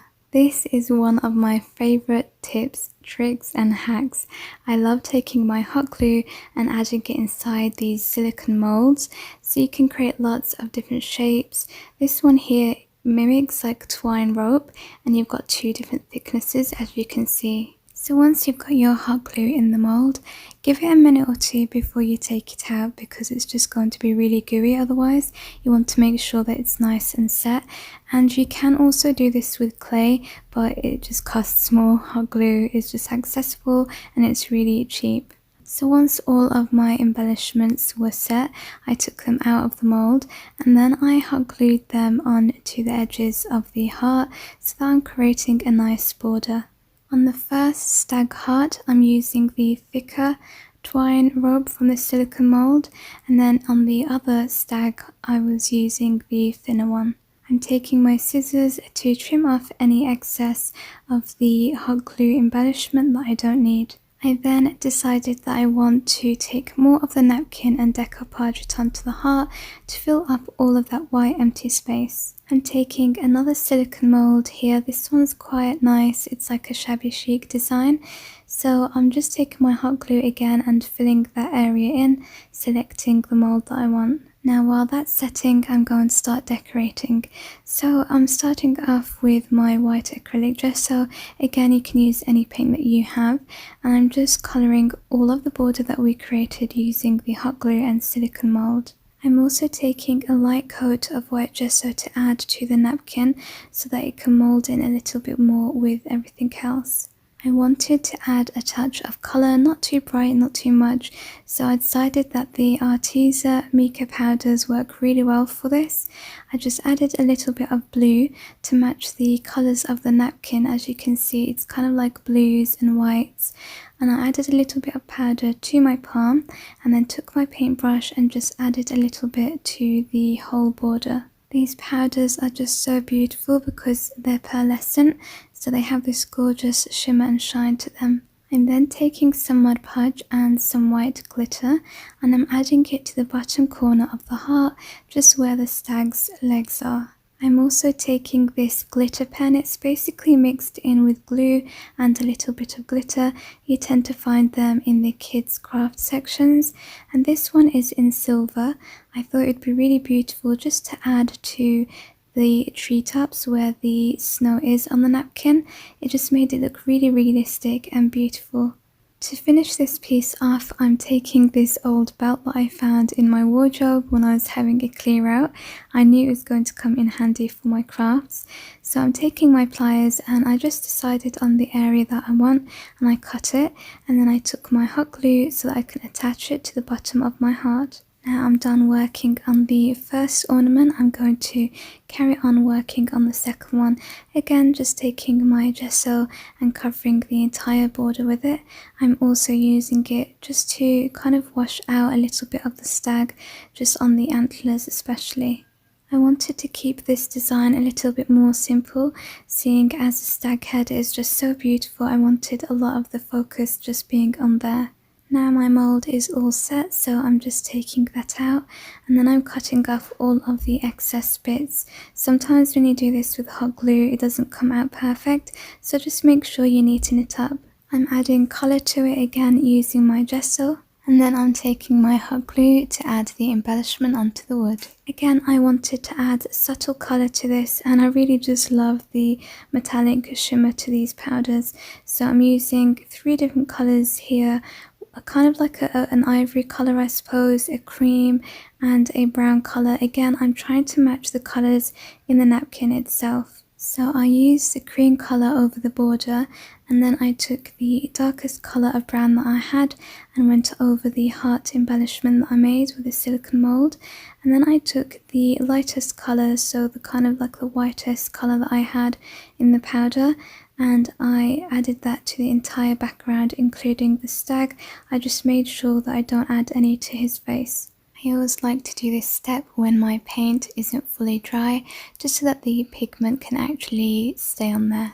Now to finish this piece off, I'm taking a hairband, and again I'm just cutting it so that I can get the little embellishment that I want, and it's like a cream ivory colour with crystals in, so I thought that that's quite nice because it matches the colour scheme, and it's simple but beautiful, and it's kind of shabby chic as well. And here's the finished projects, but let me tell you, honestly, the camera didn't do a great job at picking up all of the finer details. For example, you can't even see the glitter really on the trees, so it really does look much better in person, but I still think they're really beautiful and I'm really happy with how they've come out. I think this is just such a wonderful way to dress up some boring wooden shapes, and you can make this as decor to hang on your wall or tree ornaments, maybe gift these and even make them to sell. So today we're going to be turning some trash into treasure, and I got this from the thrift store, so let's go and give this a magical winter transformation. I'm going to be going with something quite rustic and natural and woodlandy. I love that kind of stuff. So the first thing that you're going to do is remove the kind of ugly painting that's on here. So I'm going to flip it around, and then I'm just going to give it a push. Essentially, you just want to use the frame. So this is everything removed and ready to work with. And here's my box of twigs that I've spray painted a few months back. You can leave yours plain, but if you want to give it a winter wonderland feel, then go ahead and snow spray your twigs. So the next thing you're going to do is take your twigs and measure them to the size of the inside of your frame. So you want to cut it from around about here, so it fits from the top down to the bottom.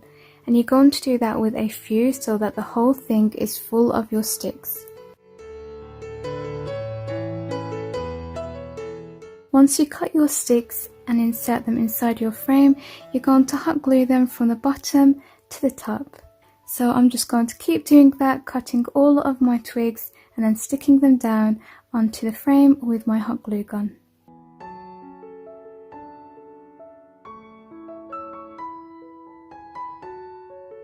Now the key here is just to make sure that you really pay attention to the landscaping. So with your sticks you want to glue them at different angles, at different perspectives as well. So you can see I've got some behind, some are forward, some are leaning that way and some are straight.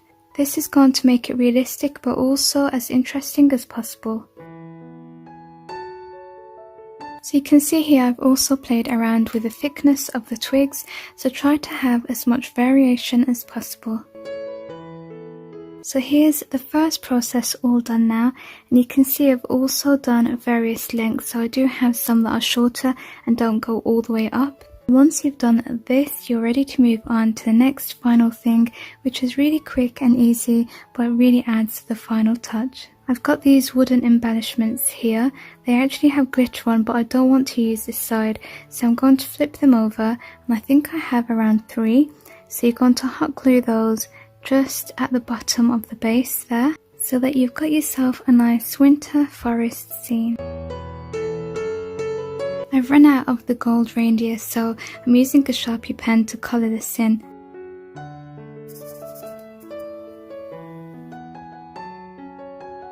And here's the finished transformation.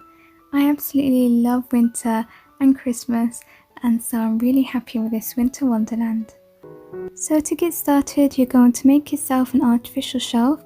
This is because we don't need all of the empty space at the bottom, and we just need to use the top part. So I've used some cardboard and I stuck it down with some hot glue and masking tape. I did choose to use white masking tape just in case any showed. It's going to kind of merge in with the artificial snow. And to make your artificial snow, you simply need some table salt. So just pour that all over until you fill the crate. And we want it to look realistic, like there's snow on the houses as well. So to do this, you're going to take some glue and apply it onto the house with a brush and then sprinkle some salt all over it.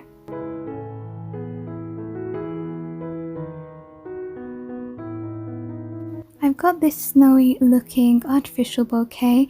If you don't have any of these, don't worry, you can just do the same thing we did before by adding glue and salt, or you can just spray paint them white. So arrange your houses wherever you like, and we're going to just keep doing the same thing, applying some glue onto the tops of the houses and then adding the salt. I also add in these miniature trees at the back, so just have fun with your landscaping, place everything where you like and have a play around.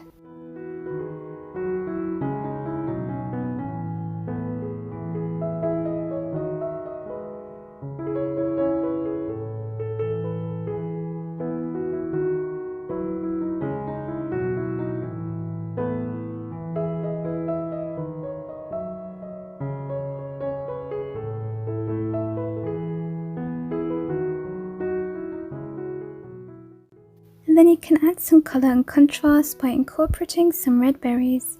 And then I'm taking some small white stones to decorate around the tree and the houses.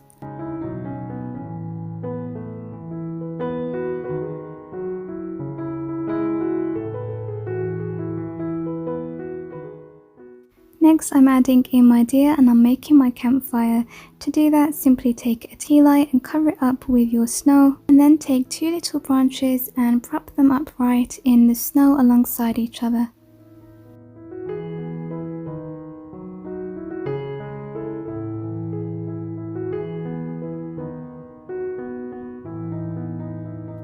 Here I'm adding in a little bit of bark, and also I'm taking some fine white glitter just to add to the sides of the wooden crate.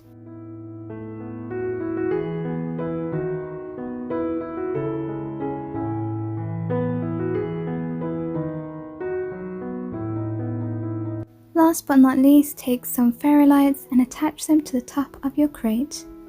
And here's the finished DIY.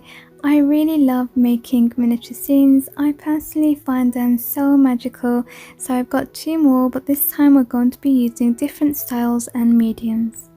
Although these DIYs are really inexpensive to make, they look high-end, so they're really good gift options, or you can make them to sell or just simply decorate your home elegantly. I like to share ideas that are interesting, unique and as easy as possible, so let's hop on to the second DIY. So this time I'm going to show you how to make a miniature scene in a terrarium. Terrariums are great because they add greenery in your home and they're super low maintenance. And the other great thing about it is that it's pretty much free to make. I got everything from the park, I reused an old jar, the only thing I had to pay for was the 2 figurines, and that's just optional. First, create a drainage layer in your jar using gravel. Then you're going to create a base layer. You can do this with mesh. Here I'm using plastic, and then I'm just popping in some holes using a pin. Once you're done, place it inside your jar and then add your substrate, which is soil. Here I've got soil mixed in with some bark, and then you simply add in your plant. Here I've got some moss and fern, which is excellent for a closed terrarium. Again, I got all of this for free from the park. Go ahead and arrange your plants just how you like them. The landscaping is pretty much everything with this, so do give it some time. You can add in more natural things like bark. Here I'm adding in a big stone, and then I'm taking my figurines and placing them inside. Again, that's just optional. Once you're done, you just simply have to mist your plants, and then they'll pretty much take care of themselves by creating their own ecosystem. And there you go, as simple as that, you've just learned how to make your very own terrarium. I really love plants and I love miniature worlds, so terrariums are just perfect for me. And again, this is an affordable gift option for Christmas and it looks super expensive. For the last DIY, I'm going to show you how to make artificial water and this miniature Antarctic scene.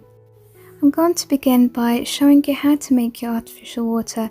You're going to take some clear candle gel and melt it in a pot that you're not going to use again under low heat. Then you're going to add a few drops of blue wax dye. This is probably going to be the trickiest part of this DIY. If you want to create one layer, then this is optional, you don't have to do this step. If you want to create half snow, half water like I did, then you're going to have to create some kind of barrier, and I did this using some masking tape. Then once you're done, you're simply going to pour your gel and then let it set for half an hour.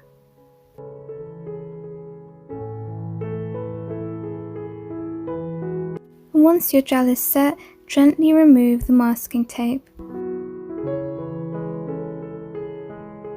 I'm creating a funnel here using paper so that we can get our salt into the exact area that we want. And of course, our salt is going to act like snow.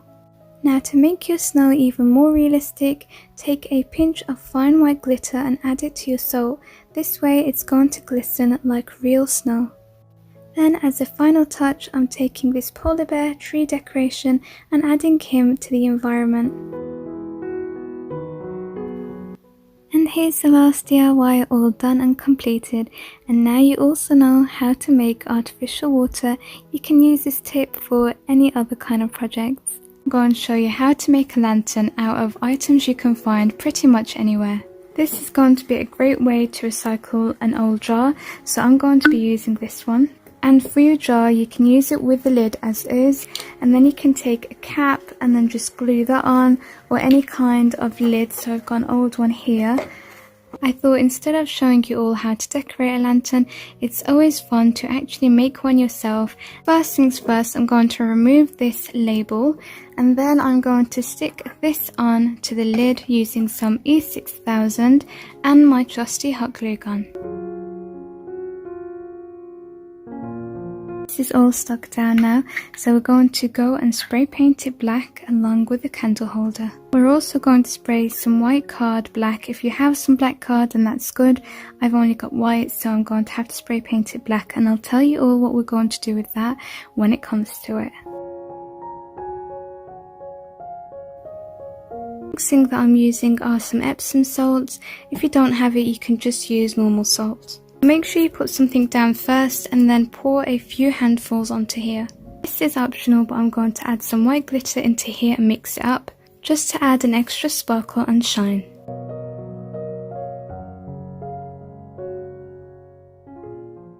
You're going to paint a thin layer of Mod Podge all over your glass, and then all you're going to do is roll it in to the mixture that we have here.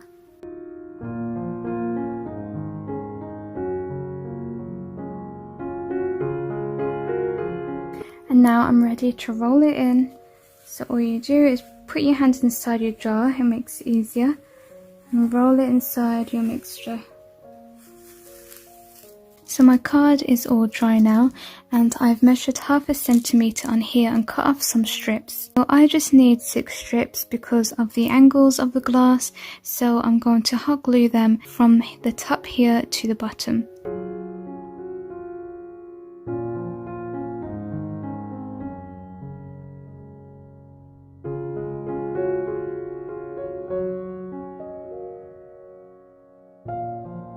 This doesn't look like much now, but wait until we put everything together. So that's what we're going to do next. You're going to take your jar and stick it onto your candle holder. You can use a combination of E6000 and hot glue.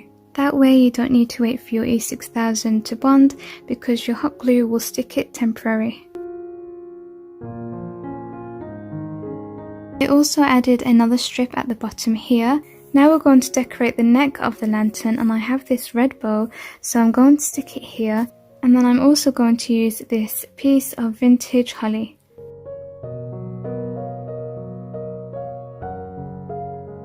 And the last thing that you want are some tea lights. I'm going to use 2 just to give it extra light. So you're going to turn them on and then pop them inside your jar, and then you're just going to put the lid on and screw it up, and then you're done.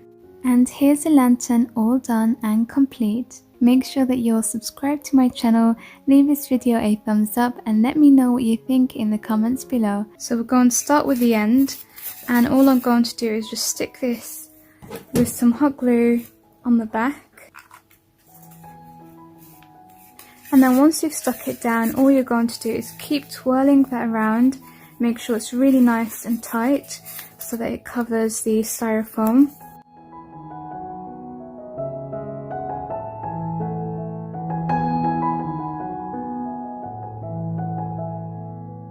And there you go, that's all done.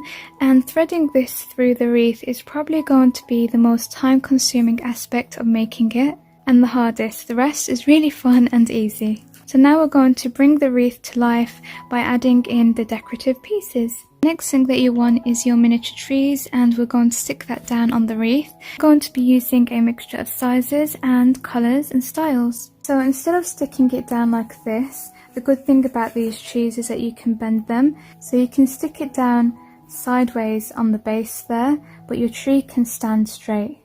And if you want to make sure that this is extra strong, you can use E6000 and hot glue.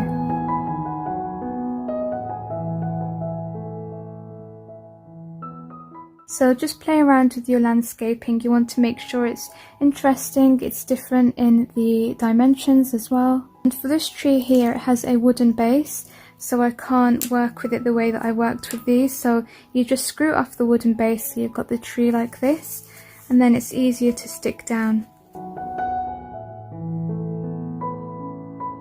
You don't have to just stay within the inside of the wreath.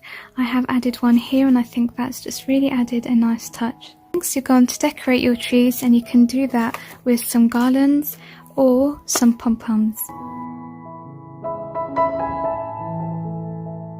So I'm going to use the red bead garlands on the top of all of the trees, and I'm going to stick that down with some hot glue. Now I'm going to start decorating the trees with more of the garland beads. Again, just hot gluing them in. Now the next thing that you're going to need to decorate your wreath are some pom-poms.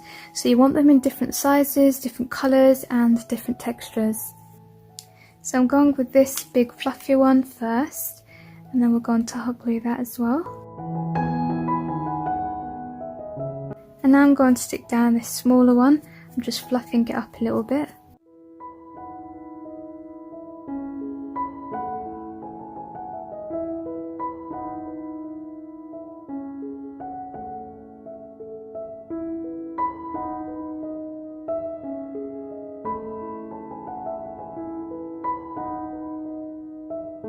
So I'm going to add this green bell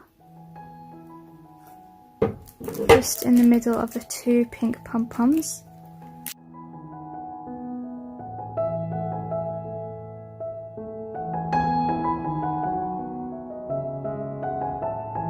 Next I'm going to add this wooden embellishment stag. And I'm adding one more detail, which is on the bells. I'm adding some white dots using puffy paint because it gives it like a 3D dimension.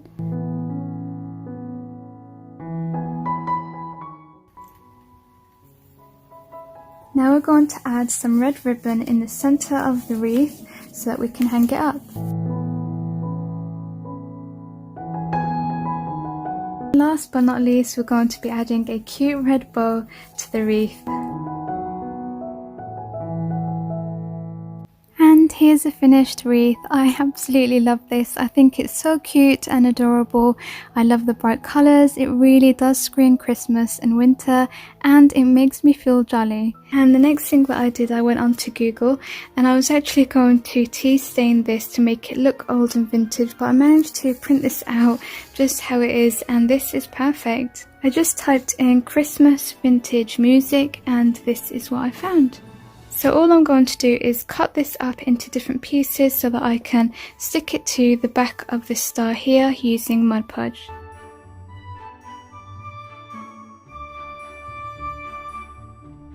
Because of the limitation with the A4 size and the size of the star and it being a bit awkward, you're going to have to cut off snippets just to stick in the corner there.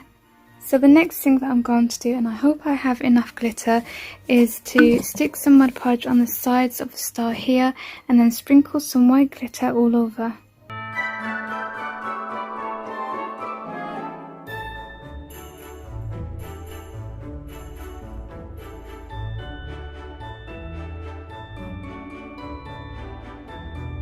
And I'm just going to keep doing that along all of the sides. Next we're going to be taking these craft trims. I got them for £1 from the works, and all I'm going to do is hot glue them on the sides of the star.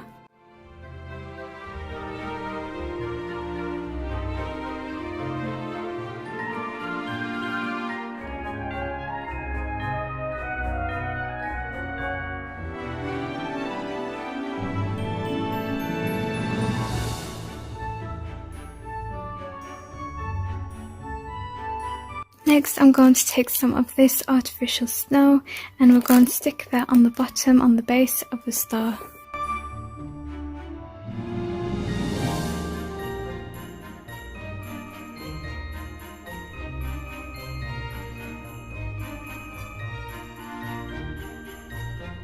I've got different flowers and berries here, and I'm going to make a hand selected bouquet to kind of look like a mistletoe.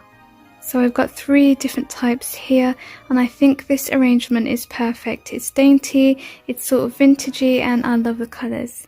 So I'm going to tie them together with some wire. So here's my bouquet. I'm really happy with that. I kind of feel like it does look like a mistletoe.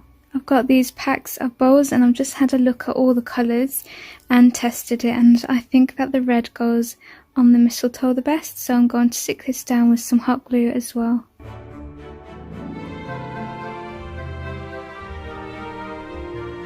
I've given this a trim with some pliers to make sure that they're all the same length, and then I'm going to hot glue that in the top there.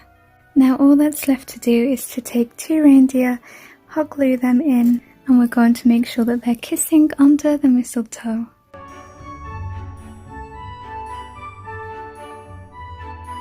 And here's the finished DIY.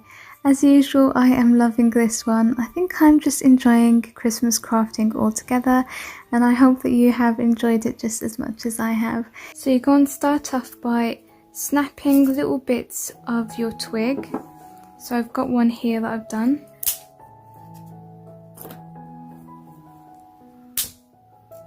Try and get them to the same size. So I've just gone ahead and snapped all of my twigs, and now I'm going to stick these in place. So I'm applying some hot glue. Just press that down, and then we're going to add more glue here. Stick that down. So now we've got our base, and we're going to just carry on building on top of that. What's great about this project is that it's really inexpensive, and it's rustic, it's natural, and those are really nice styles for Christmas. Just remember to make sure that it fits along your glass. And of course you can design it how you like, you can stick your twigs any way that you like. And we're going to be dressing this up. It's not going to just remain like this, so don't worry.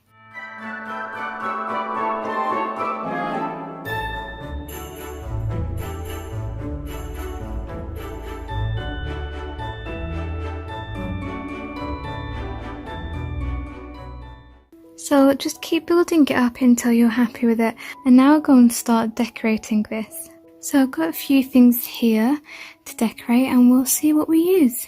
So I'm going to start off with some reindeer moss in green and a cream or white version. I did try the purple, but it just didn't look right, so I'm going to stick to these 2 colours. I'm going to take little bits like this and just hot glue them, tucking them inside little spaces.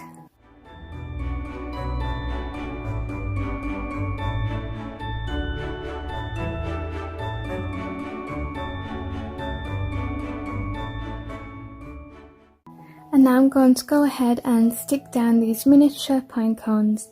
I decided that it looks a bit too brown, so I'm going to add some snow using this sponge brush and my white acrylic paint. I kind of ran out of the snow spray, otherwise I would use that. So this is an alternative if you don't have snow spray. Just dab it on like this. So it's not too much and it looks really nice. You can look at the difference here. You can see that it adds contrast. So that's how it looks with the white paint on. And this is how it would have looked if I didn't add it. Completely different. It just adds life to it. So I'm going to hot glue them in place.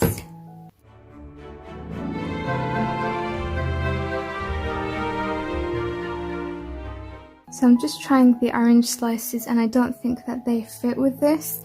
Like, I'm going to have to use quite a few, and they're quite big, so they hide a lot of the twigs. So I think I'm going to go without. I also tried these and they don't go at all, they're too big.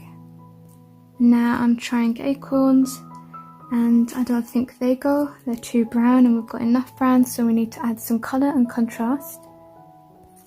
So I think that the red berries definitely go, so let's start with that.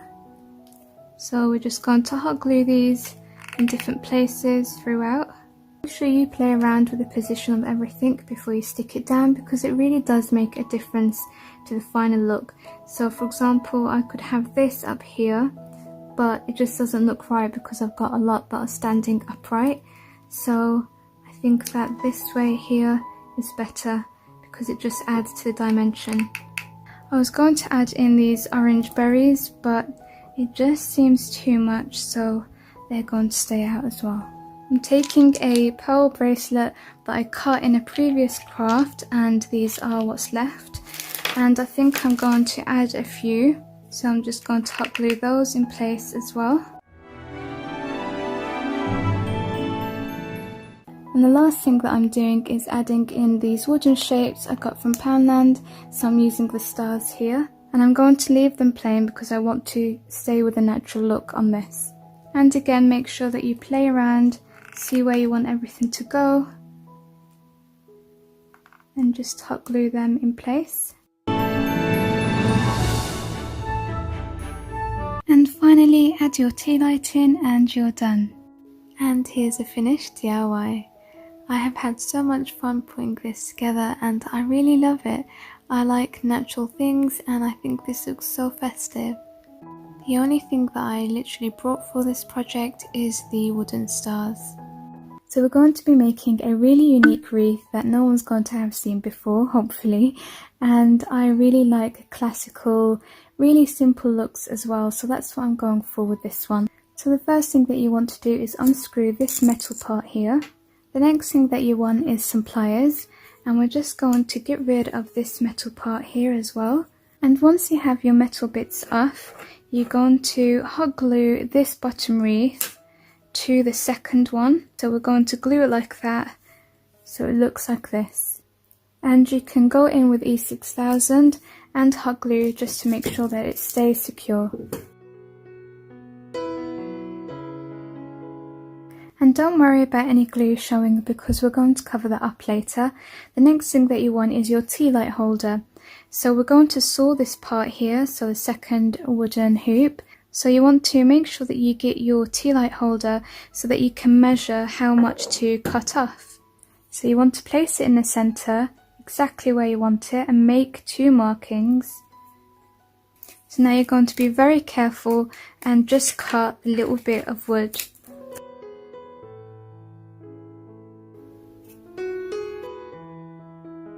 So I've just marked here with my little saw so that I can keep cutting. So once you're done, you're going to make sure that you sand off all of the edges so that it's straight. Then once you've done that, you want to think about where you want your tea light to go. So you can place the hoop on top, but I just don't think that looks right. Or you can have it in the middle. You can have the tea light sitting on the wood. So what I'm going to do is have the hoop coming not just sitting at the bottom but slightly above right here. So I'm going to use E6000 and hot glue to stick that in place. Now the next thing that you want is your tea light, and the thing that I don't like about tea lights is that sometimes they can look a bit cheap and tacky, but because we're working with wood we can't actually use a real tea light. So this is one of my tips. I'm going to use a Sharpie pen in silver. You can use whatever colour you like, but I think that the metallic colours like gold and bronze look really nice for wreaths, especially if it's for the festive season. And all you're going to do is colour your tea light in.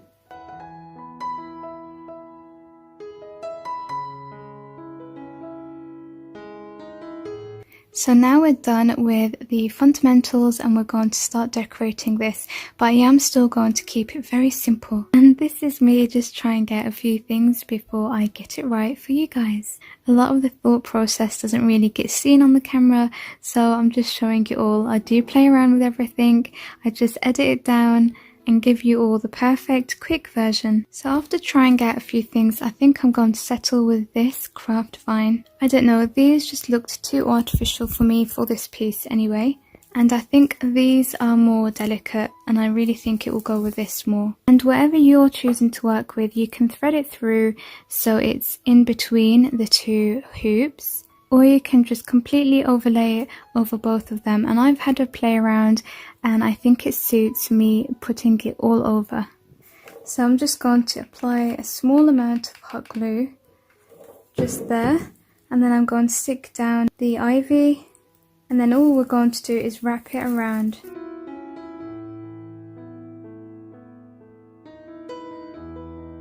And now I'm going to apply a small amount of hot glue just at the end there.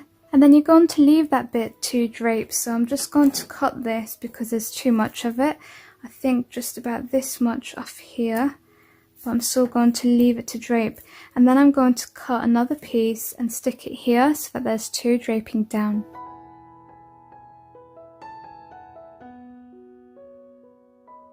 If you decide to have it draping down like this, you don't need to cut a piece off and stick it like I did here. I only did that because I didn't decide on doing the draping before I started the wreath. Otherwise I could have just let it drape and then wrap it around the wreath like I did with the bottom part here. And then I'm going to take bits of this bouquet, so you don't have to cut these, you just pull away at the heads. And then we're going to stick these down right next to the tea light.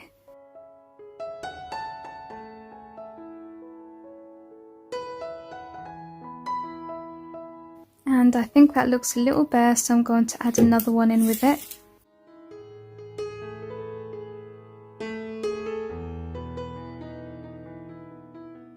I'm using these adhesive pearls, and I'm just sticking them throughout, and I'm going to make them extra secure.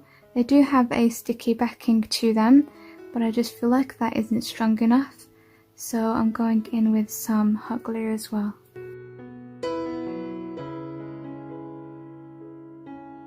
And now I have these berries, this berry cluster, and I'm going to cut it off. Well, let me see if I can actually just rip that off. Yeah, so I'm going to stick that on just to the top here.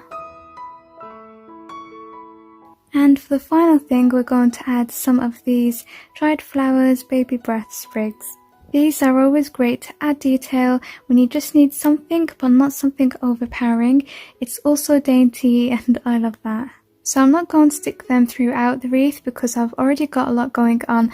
I'm simply going to add a few to the sides here and here.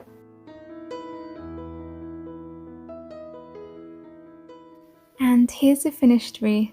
Also, it's like a 2-in-1. It's a wreath and a candle holder. And I just thought I can definitely do something with this. Instead of it getting thrown, I'm going to give it a new life. So I'm starting with spray paint and I'm going to give it a white coat. Pop the mask on and I will be right back. I've decided on this tissue paper. It looks quite vintage and I'm liking this. So I'm going to just stick this on here with some Mod Podge.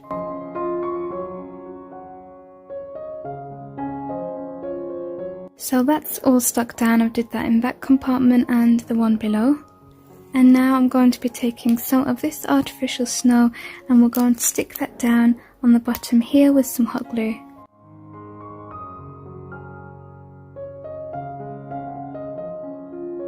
And I also have this miniature tree that I'm going to stick down here in the corner.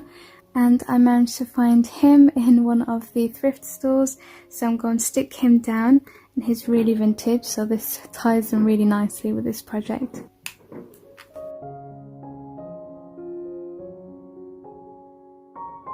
I managed to find some paper doilies, so I'm just kind of measuring it up against the wood here so that I know where to cut, and then I'm going to also Mod Podge this down.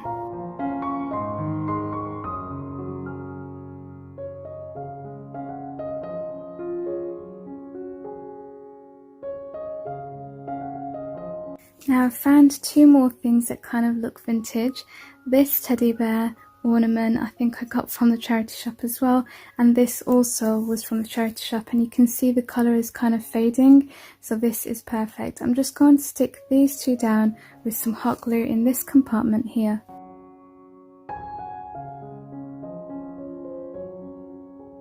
So I've got these two trees and I just like the variation in lengths and also the types and the colours just to make it more interesting.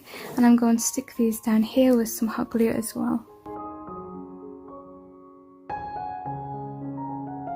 So I'm going to use some of this snow drape. It has silver glitter inside just to line the base of this one here. These are some vintage cake toppers that I managed to find in the thrift store. I'm going to just stick it on the corner there and this one here so that the tree just comes out there.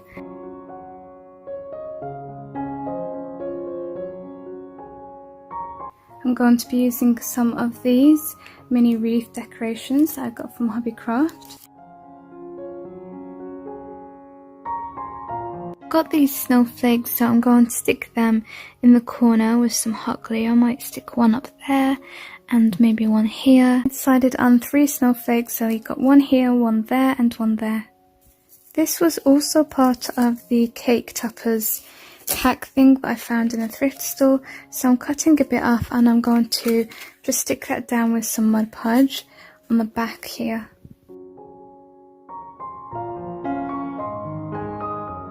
I've got these miniature baubles in 3 different colours, so I'm going to set them up in different positions and in different places, again making it as interesting as possible, and we're going to stick those down with hot glue. So next you're going to be taking this pearl garland, and I got this from Poundland.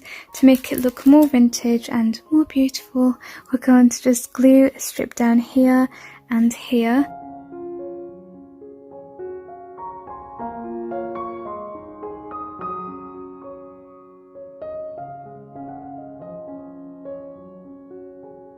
You can see I've covered the whole border of the wood with the pearl garland. I think that's just coming along beautiful. It's definitely transformed it. So I found this other piece in one of my thrift finds and I thought this is just perfect, and I'm going to hot glue that in the centre there. This is all stuck down now. I did use E6000 as well just to make sure that's all secure. To make this look more luxurious and vintage, I'm going to add some feathers and stick that down with some hot glue just like that. And then I'm going to take one of these nutcrackers, I think this one here with the blue. And this is the final touch now. We're going to position him just in the corner there and of course stick him down with some hot glue as well. And here's a finished DIY. Isn't this so cute? I am just loving these Christmas DIYs. I'm so excited for them and to create them and just to keep getting these videos out to you all. And this is definitely one of my favourites. I absolutely love it. I hope you do too. So of course you're going to need some socks to make your gnome. So I'm starting off with these. They are brand new, so let's just get rid of that. But this is a really good craft for using up some old socks. I know there's so many gnome tutorials out there now, so I'm just trying to come up with the easiest way to make one. So we're not going to be cutting this sock, you're going to leave it completely as it is, and you need to get yourself some kind of container, a cup or anything that you can pour your rice into, but you don't have to use rice if you don't want to. You can use a toy stuffing as well.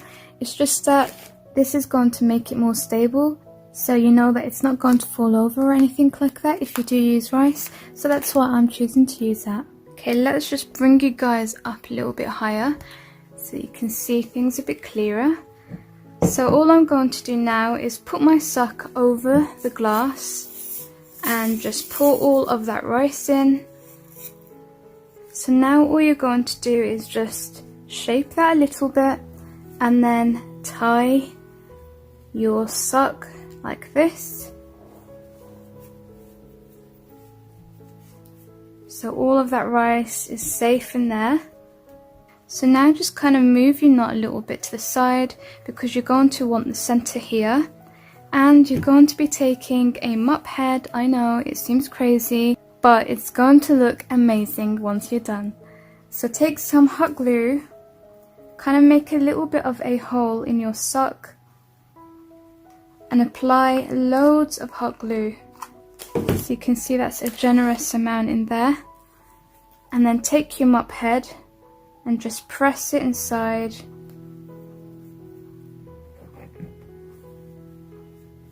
Hold that into place. So once your map is all secure, take another sock. So I've got this nice Christmassy dotty one here, and all you're going to do is put that over the mop, just like this.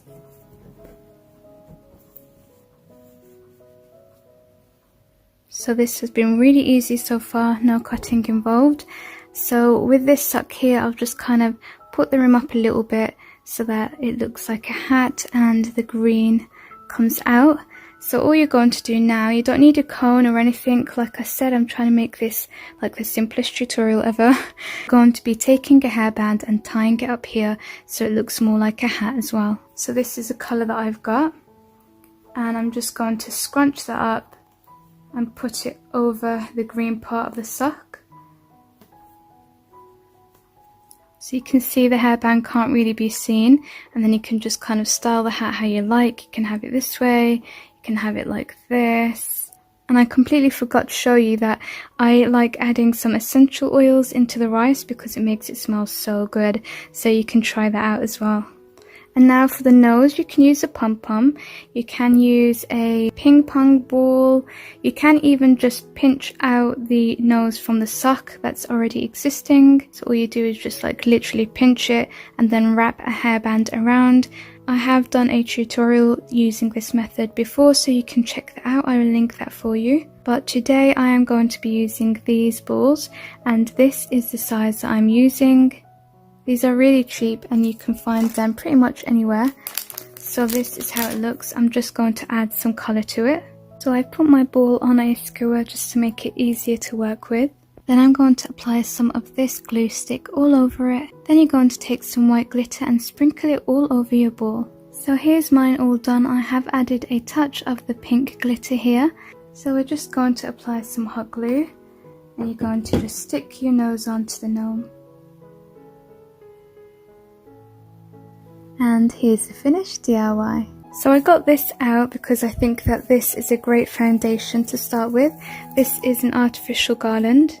So I got this material here before. It's actually something I brought for my gnomes, but I felt like this is really nice to put down before I put the garland on top, just to give it that wintry, snowy feel.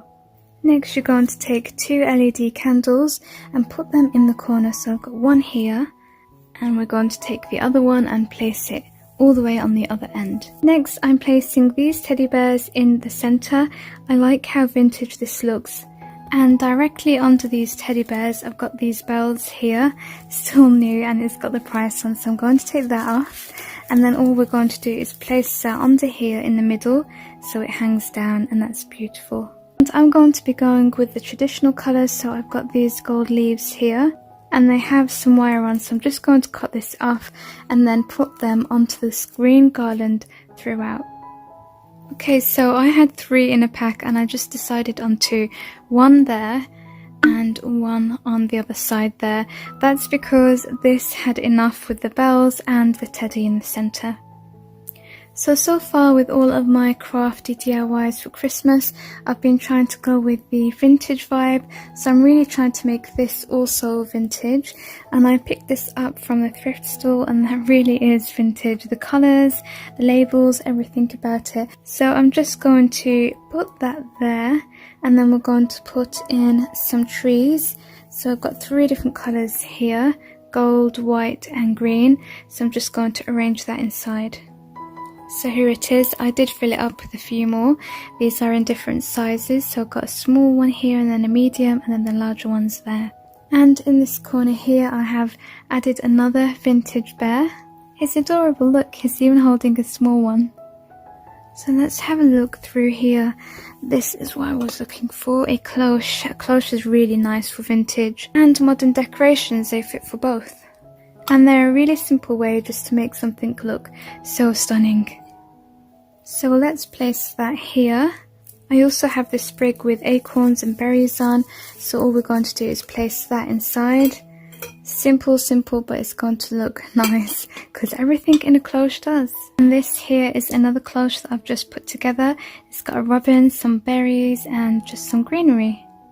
we're going to add this small nutcracker right there. And I have these Noel letters that I have displayed and arranged just like that. Now we're going to add some colour to this green garland by taking some berries and just putting those on there. So you can see that's made it look way nicer. And now I'm going to take some of these luxury pine cones. Honestly, I have no idea why I brought these. It's so simple to do. Go to the park and just spray paint them white or with a snow spray. So I'm trying to fill up any empty spaces, but I just don't want to add too much to it, and I love the natural elements. Again, I'm trying to go as vintage and as simple as possible, but beautiful and effective. So I've added one here. You can see I'm just trying to position them in different distances so it doesn't look boring. So there you go, all throughout. I got this from the thrift store and I just put it on top of the cloche on the neck. I just kind of felt like it was missing something, and this is just beautiful. It's luxurious and it also is vintage. I'm looking inside this box I found from the thrift store, and I found this gorgeous pearl garland, and this is going to be perfect just to finish off that vintage look. For this to fit, I'm going to have to cut it in half so that I can drape one along this side and one along that side there. Oh, look at how gorgeous that is. I really love this. I had to play with it a few times because it just didn't go the way that I wanted or drape how I wanted, so I just kept doing it until I had the image that was in my mind. And this is the other side. I think I'm going to use some of these baubles as well, probably the silver colour. And I'm quite liking these ones, so maybe these as well. So I've put some of the white creamy ones here. It's really nice because they're glitter and they've got like a pink blush to them. So that one there, and one here, and one on the end there. And then coming at the back, I've put some silver ones just around here. I think I used four in total, so the one there and the fourth there. It's all about the detail, so I am just adding in some of these dried flowers, and I've put some here. I'm not using much at all, so I've got a little one there as well. Now we're on to the final step, which is our secret weapon to bring all of this to life, fairy lights. And I'm using the one on wires because it's just dainty, they're really small, and you can just move it around and shape it how you like. So make sure that you arrange your fairy lights where you like and turn them on, and then we're finished. And so here it is, all done and completed. I had so much fun making this, I really did. I feel like I can do this for the window displays. I'd absolutely love that job. If this doesn't scream Christmas spirit, I don't know what will. I really love every aspect and every corner. I kind of feel sad that I just have to dismantle all of this, and I can't really enjoy it sitting on a nice mantel. So those of you who have a fireplace or a mantelpiece, consider yourselves lucky. Thank you all so much for watching. I appreciate every single one of you. Today I have got a Christmas craft for you all, and I'm choosing to alter this little tin that I got from a thrift store, and it's in the vintage style, so this is going to be a vintage looking craft. If you can find an old tin, this way you can even use the inside, so the outside will be decorated but it's still usable, so you can even give this as a handmade gift to someone and then put something inside as well. If not, it's a really nice home decor for Christmas. So let's get started. I'm going to decorate this place here on the tin, making sure that it can still open and close.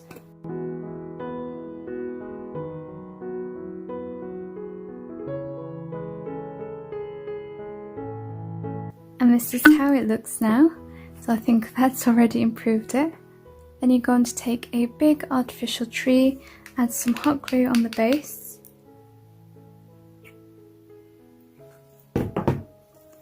and stick it down on the tin. I've got these bead garlands. I think I got them from Poundland, so I have a gold and I have a red one. So all you're going to do is take some scissors and cut each bead and then decorate your tree with it. So as if you're not going to have enough on your hands decorating your tree in real life, you're also going to do it for this DIY.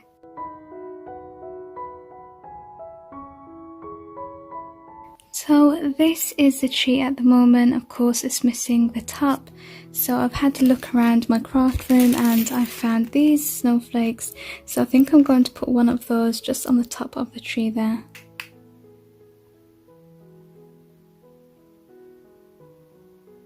And the cool thing about this DIY is that you can personalize it. So if you've got an old photograph of yourself or someone that you love, you can print that out. Make sure that you print it out on card.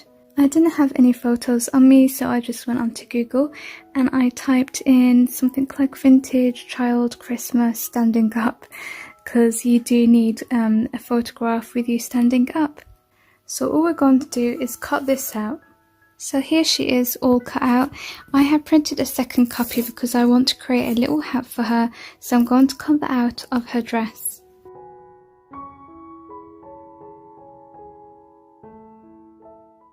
Then again I've cut out a little bead from my garland. I'm going to stick that on the top of her hat. Right, to make sure that this is stronger, you're going to take an ice lolly stick and add it to the back of your little person.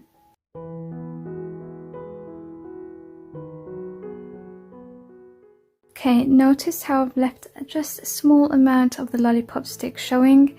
You can't really see that when she's standing, whoops, but you need that so that you can kind of stick her down and she's got more of a base. So do leave a little amount so that you can apply the hot glue and she will stick down nicely.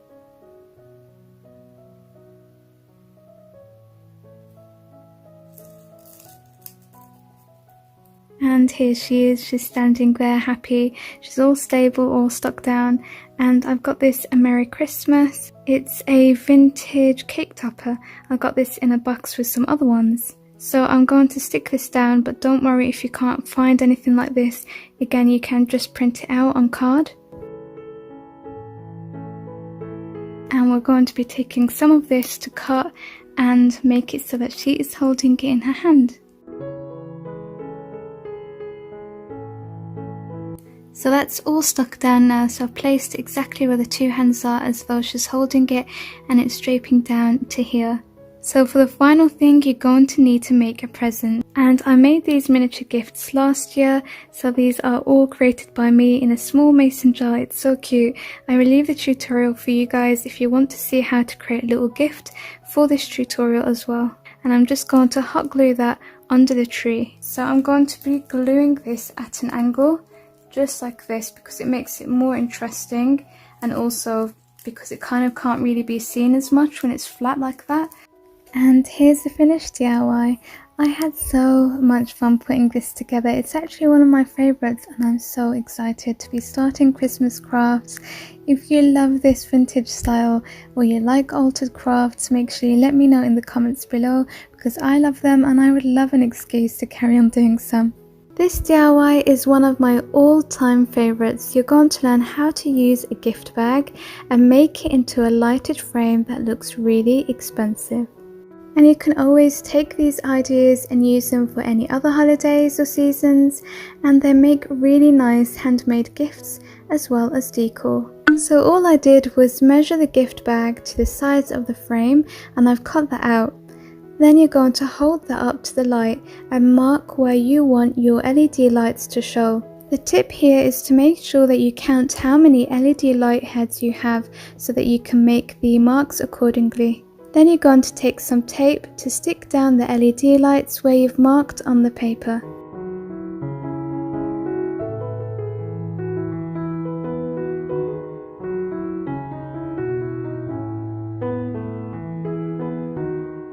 This is going to look pretty messy, but don't worry because the back isn't going to be seen. And as simple as that, the DIY is pretty much complete. Just put it back in the frame and you're done.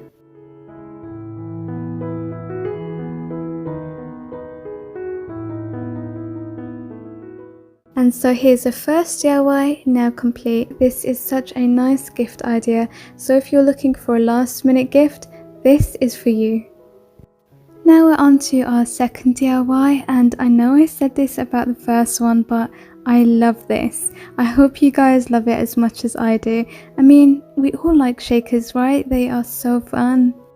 Once you've got your frame out, you're going to go onto Google and you're going to look for a quote and a nice font that you like, print it out, make sure it fits the size of your frame, and then you're going to put that paper under your glass so that you can write on top of it with an acrylic painter pen.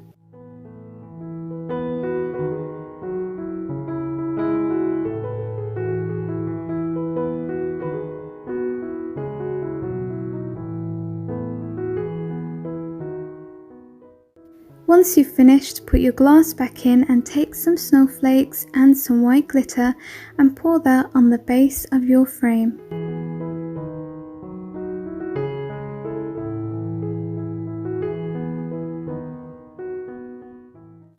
Then you're going to go onto the internet and search up any background that you like.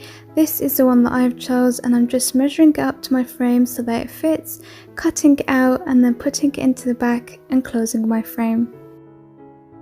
And here's our second frame DIY now completed. As I said before, I really do love this one. It reminds me of a winter wonderland, and I love winter wonderlands. And for this frame DIY, you're going to be making a miniature scenery inside. Again, for this, I'm starting off by looking up some images on the internet, and I selected which one I wanted, printed it out on some card, measured it up and just cut it to size. Then I'm sticking it down with some Mod Podge. I'm also applying a layer of Mod Podge on top just to give it some gloss. I really do recommend doing this because it gives life to the image, as you can see now. And now I'm just taking my hot glue gun and sticking these miniature trees down onto the bottom of the frame.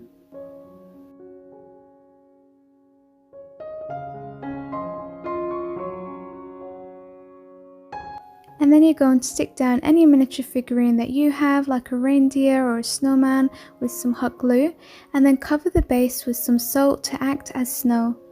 This is one of my favourite parts of this DIY. I'm taking some wooden embellishments and adding colour using my acrylic painter pens. I've also got these miniature stars and I'm doing the same with those. And once you're done, you're going to take some clear string and hot glue the stars and the moon onto the string, and then the string onto the top of your frame.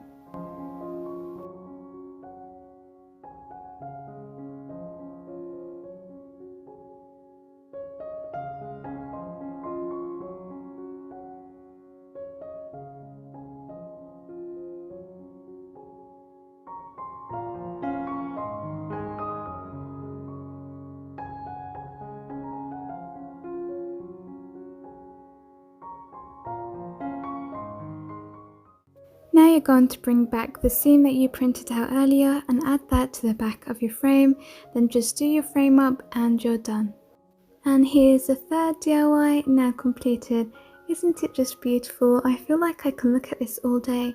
So this is the frame that you're going to learn how to make, and again you're going to go onto Google and type in seasonal greetings text, find one that you like, and this time you don't have to print it out.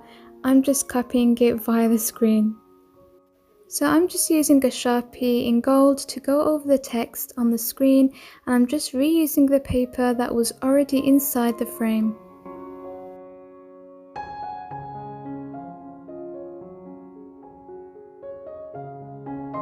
Then once you've completed that, you're going to flip your paper over and put it inside your frame.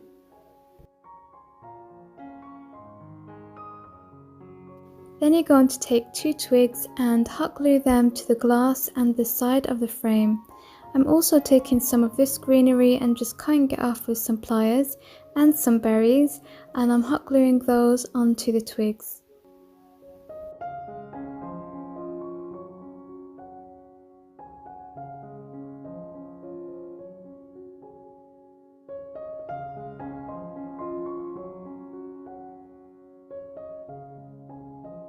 Then you're going to take some artificial snow and hot glue that to the bottom of your frame.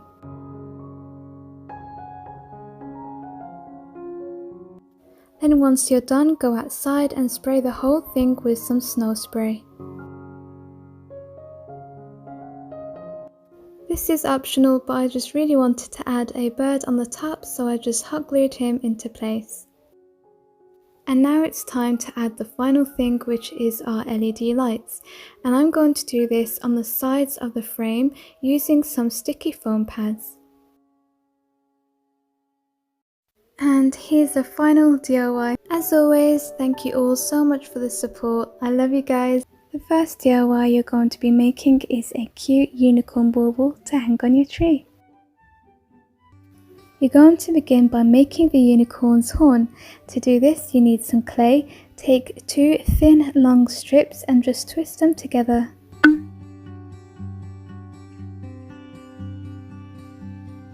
Once you're done, add some water to your clay just to smooth everything out. So you want to make sure to get rid of all of those annoying cracks.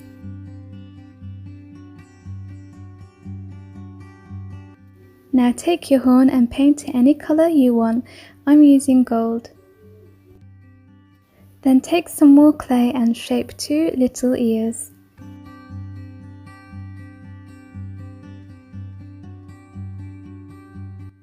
Then you're going to paint your ears. I decided to paint mine white and then take a pink Sharpie pen just for the inside of the ears. Once everything's dry, hot glue your horn onto the centre of your bauble. To make it even prettier, you can hot glue some roses in. Then you're going to get really brave and freehand her face on.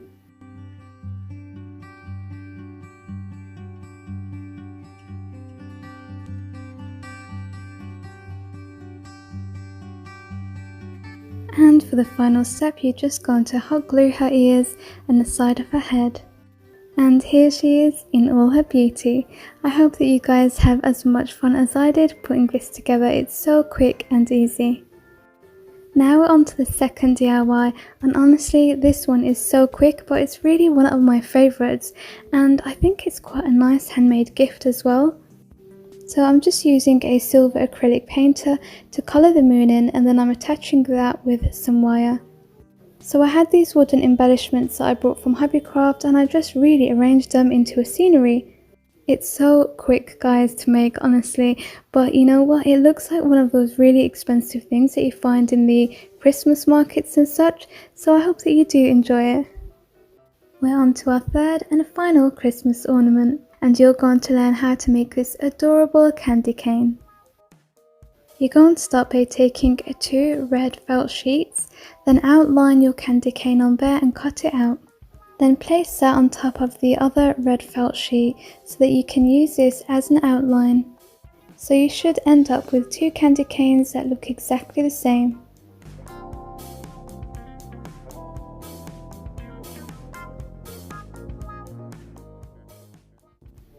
Then you're going to hot glue one part at a time and then put some toy stuffing inside.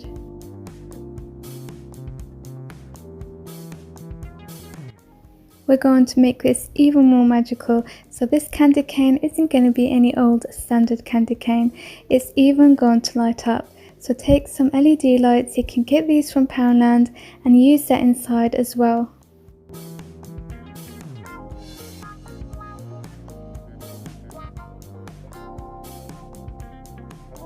So I just kept doing that, and now I am gluing the ends.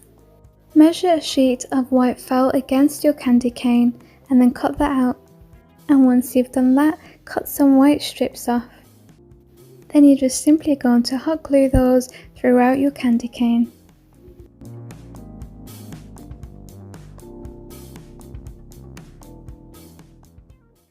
Now I'm making 2 holes for some eyes because I decided on eyes last minute, so I've just hot glued those in and drew a little smiley face. Then take a pipe cleaner, make sure you cut its size and then hot glue it to the back. I also decided to make a little yellow bow for mine, but that's optional. Then finally I stuck 2 berries under the bow. And here he is, isn't he so cute?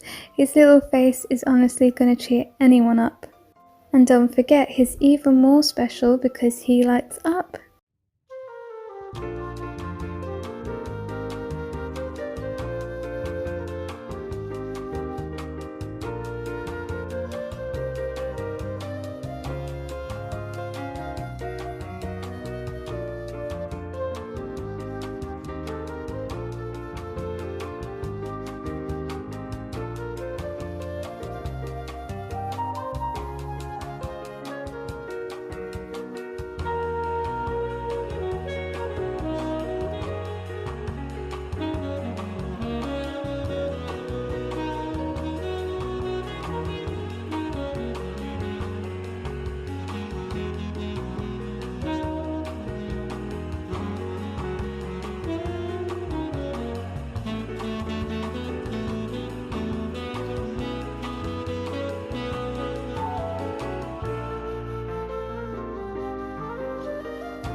Today we are going to be creating a small mantelpiece.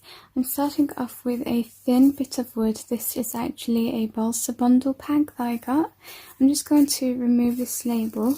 And then as you can see here, we are going to be using some Jenga wooden blocks so that we create our mantel. So I set it all up just in rough without gluing it down off camera, and I decided that I need to cut one of the Jenga blocks.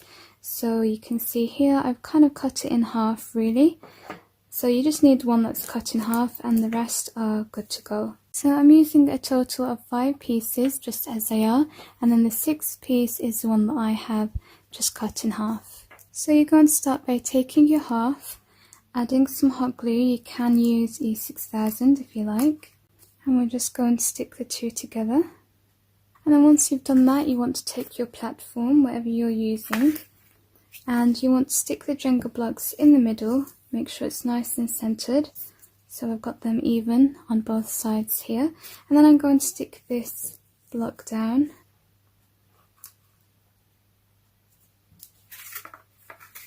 So we're just going to carry on building it, taking another wood block, adding some hot glue,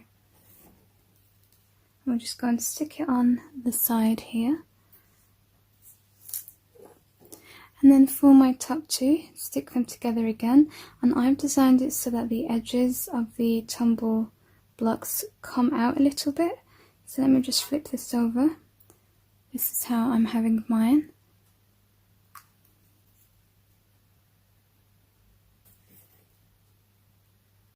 As you can see, we've got lots of empty space in our mantel.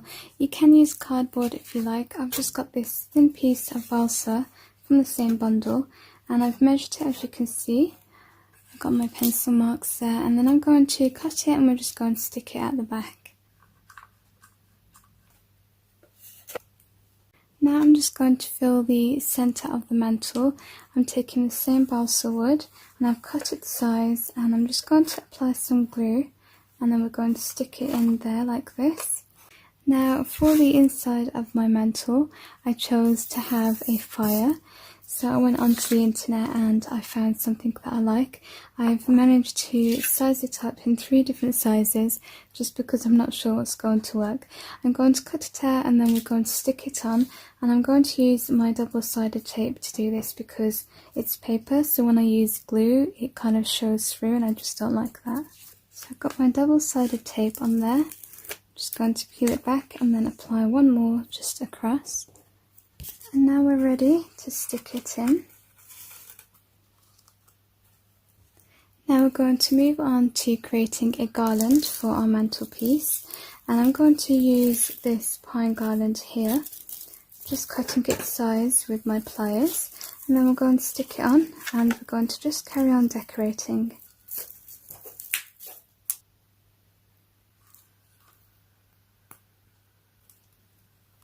I'm going to be using some of these Christmas embellishments. They've got little foam pads at the back so you can stick them on. And I'm just going to add some hot glue to this because it's not sticky at all. And then we're going to glue them on throughout the garland. I'm going to be creating 2 stockings to hang on either side of our mantelpiece. So I'm taking this felt piece of material and I've just drawn one out, and because I'm going to need 2 pairs, I'm going to need 4 of these. So I'm going to cut this out and we're going to use this as a template to create all the others. Now I'm just going to glue the 2 together. I was going to stuff it, but I think because it's so small I don't really need to because the 2 together create enough depth. So I'm just going to stick it as it is.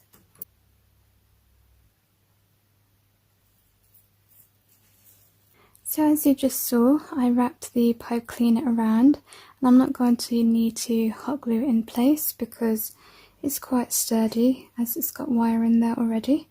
And now I'm just going to hot glue it, if Leo lets me, to the edge of our mantelpiece like this.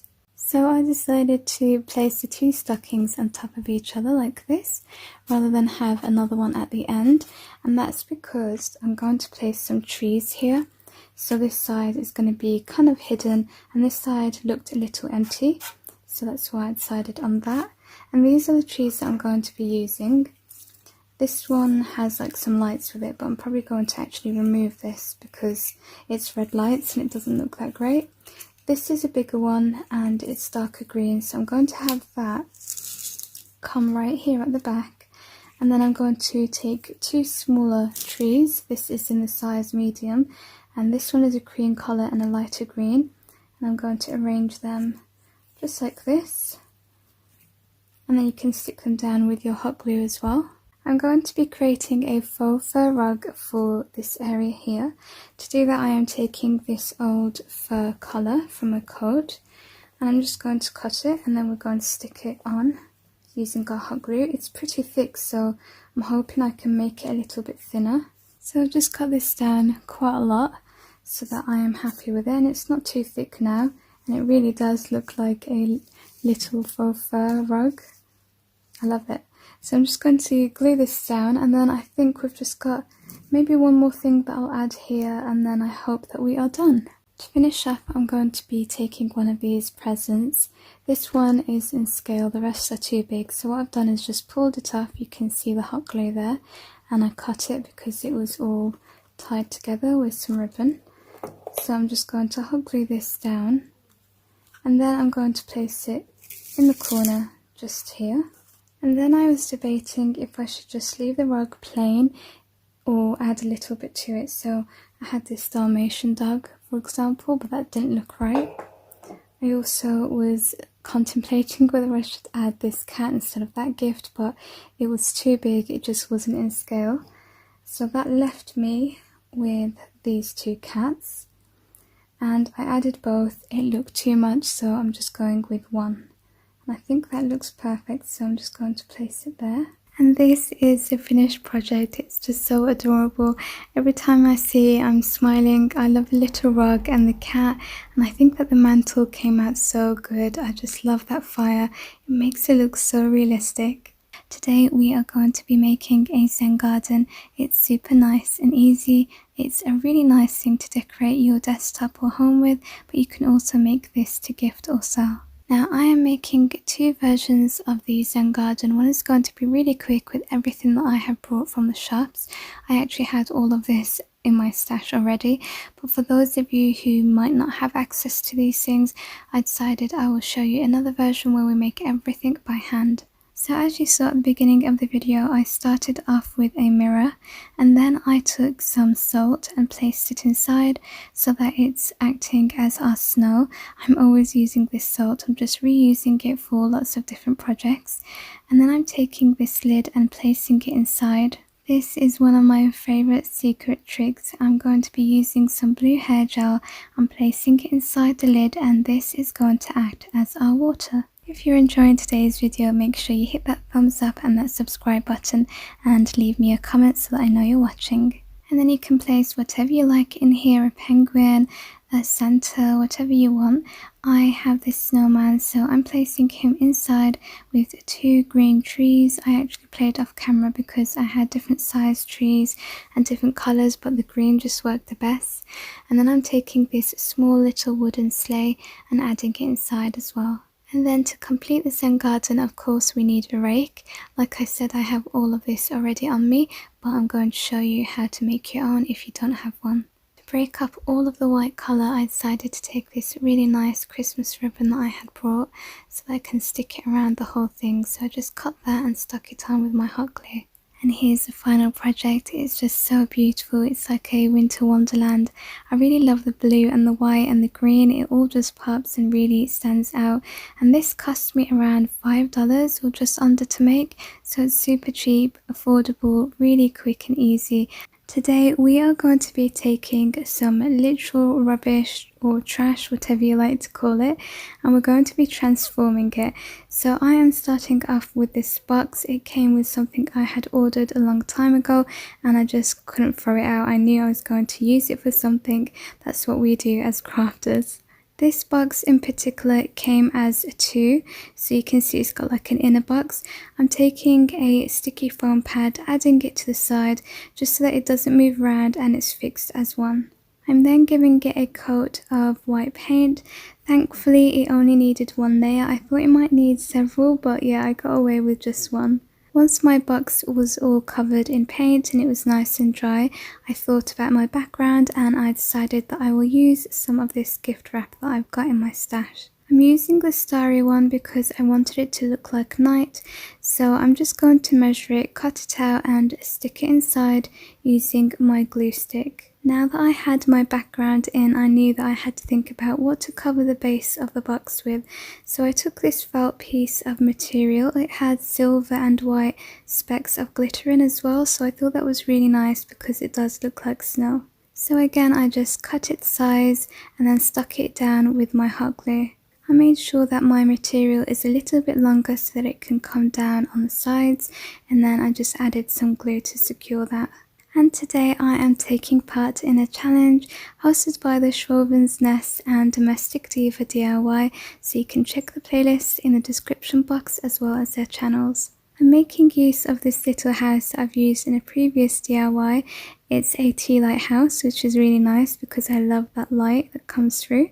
This is also a tree ornament, so I'm just removing the wire. And I was debating whether to paint the house or not because you are meant to, but I felt like it was just going to take away from the overall piece, so I just decided to keep it white. Now I'm adding in some gorgeous trees, different sizes and different colours. I'm starting off with this glittery gold one. I'm adding it in the corner on the side of the box, and then I'm going down in height, so I'm using two medium ones in the colour cream and green. I'm also adding some sticky foam pads to the bottom just so that I can use them for some other projects later on. That way I don't need to remove all of the hot glue, and it's kind of just a little bit more difficult doing that. And then I'm taking my final tree here, which is the smallest size, again in gold. I know I said I was going to leave the house without painting it, and I'm still sticking with that, but I did feel like it was missing something. So I took my glue stick, added a little bit of glue to the top of the house, and then I took some of this glitter. It's like a white glitter, it's also got little pink specks in, and I added it to the roof of the house and to the sides and the bottom. Then I looked up Santa, sleigh, reindeers, something along those lines on Google, and I found the image that I wanted. I printed it out and then I stuck it onto some card. This is important because it's just going to be really flimsy on paper, and for some reason my printer struggles whenever I place card inside, it just jams, so I always have to print out on paper first and then stick it onto card. So I cut around the image because I didn't need the whole background, I just needed the main area with the moon, Santa, his sleigh and the reindeers. To add some depth to this part and make it pop out, I decided to add some wire to the back. I just measured it, cut its size and then added it to the back of the sleigh with some hot glue. And because it was having difficulty sticking inside the box, because it's just a small wire that we're dealing with, I added a little bit of that foam pad to it and then applied some hot glue to that and then stuck it inside the box, and that worked. I wanted the sleigh to look a little bit more magical, so I took some glue and added it to the bottom of the card, and then I covered it with some silver glitter. Now I knew I had to decorate the box a little bit because it was looking too plain, too white, and I played off camera with a few things until I was happy. So I'm taking my hot glue and I'm adding 4 little drops in each corner of the box so that I can attach some of this lovely twine. It's festive because it's red and white and it just looks so nice. It always reminds me of candy canes. I think that the red and white complemented it because the white goes with the white, but the red also adds colour to it without taking too much focus from what's inside the box, but just giving it that little bit of something. To finish off, I'm taking this Christmas wishes tag and I'm adding it to the top corner of the box. Today Leo's sister decided to take his spot. She just wanted an appearance. I know that one of my subscribers, Martina, was saying she hasn't come on camera for a while. Well, here she is. I'm sure she heard you. And here's the finished DIY. I hope that you have enjoyed watching. I feel like it's just so magical, and we all know Christmas is all about that magic. Don't you just love taking something that's going to be thrown away, giving it a new chance and a new life? And if you have enjoyed this video, make sure you let me know by leaving me a thumbs up and a comment and making sure you're subscribed. Thank you so much. Take care. Bye. So that's a bunch of ideas that you guys have just watched. Well done if you've got through it all. I really hope that you have enjoyed and that you have found some inspiration. I'll see you in the next video. Make sure you're subscribed and leave me a thumbs up. It really does help me and I appreciate it so much. Take care and I'll see you in the next one. Bye.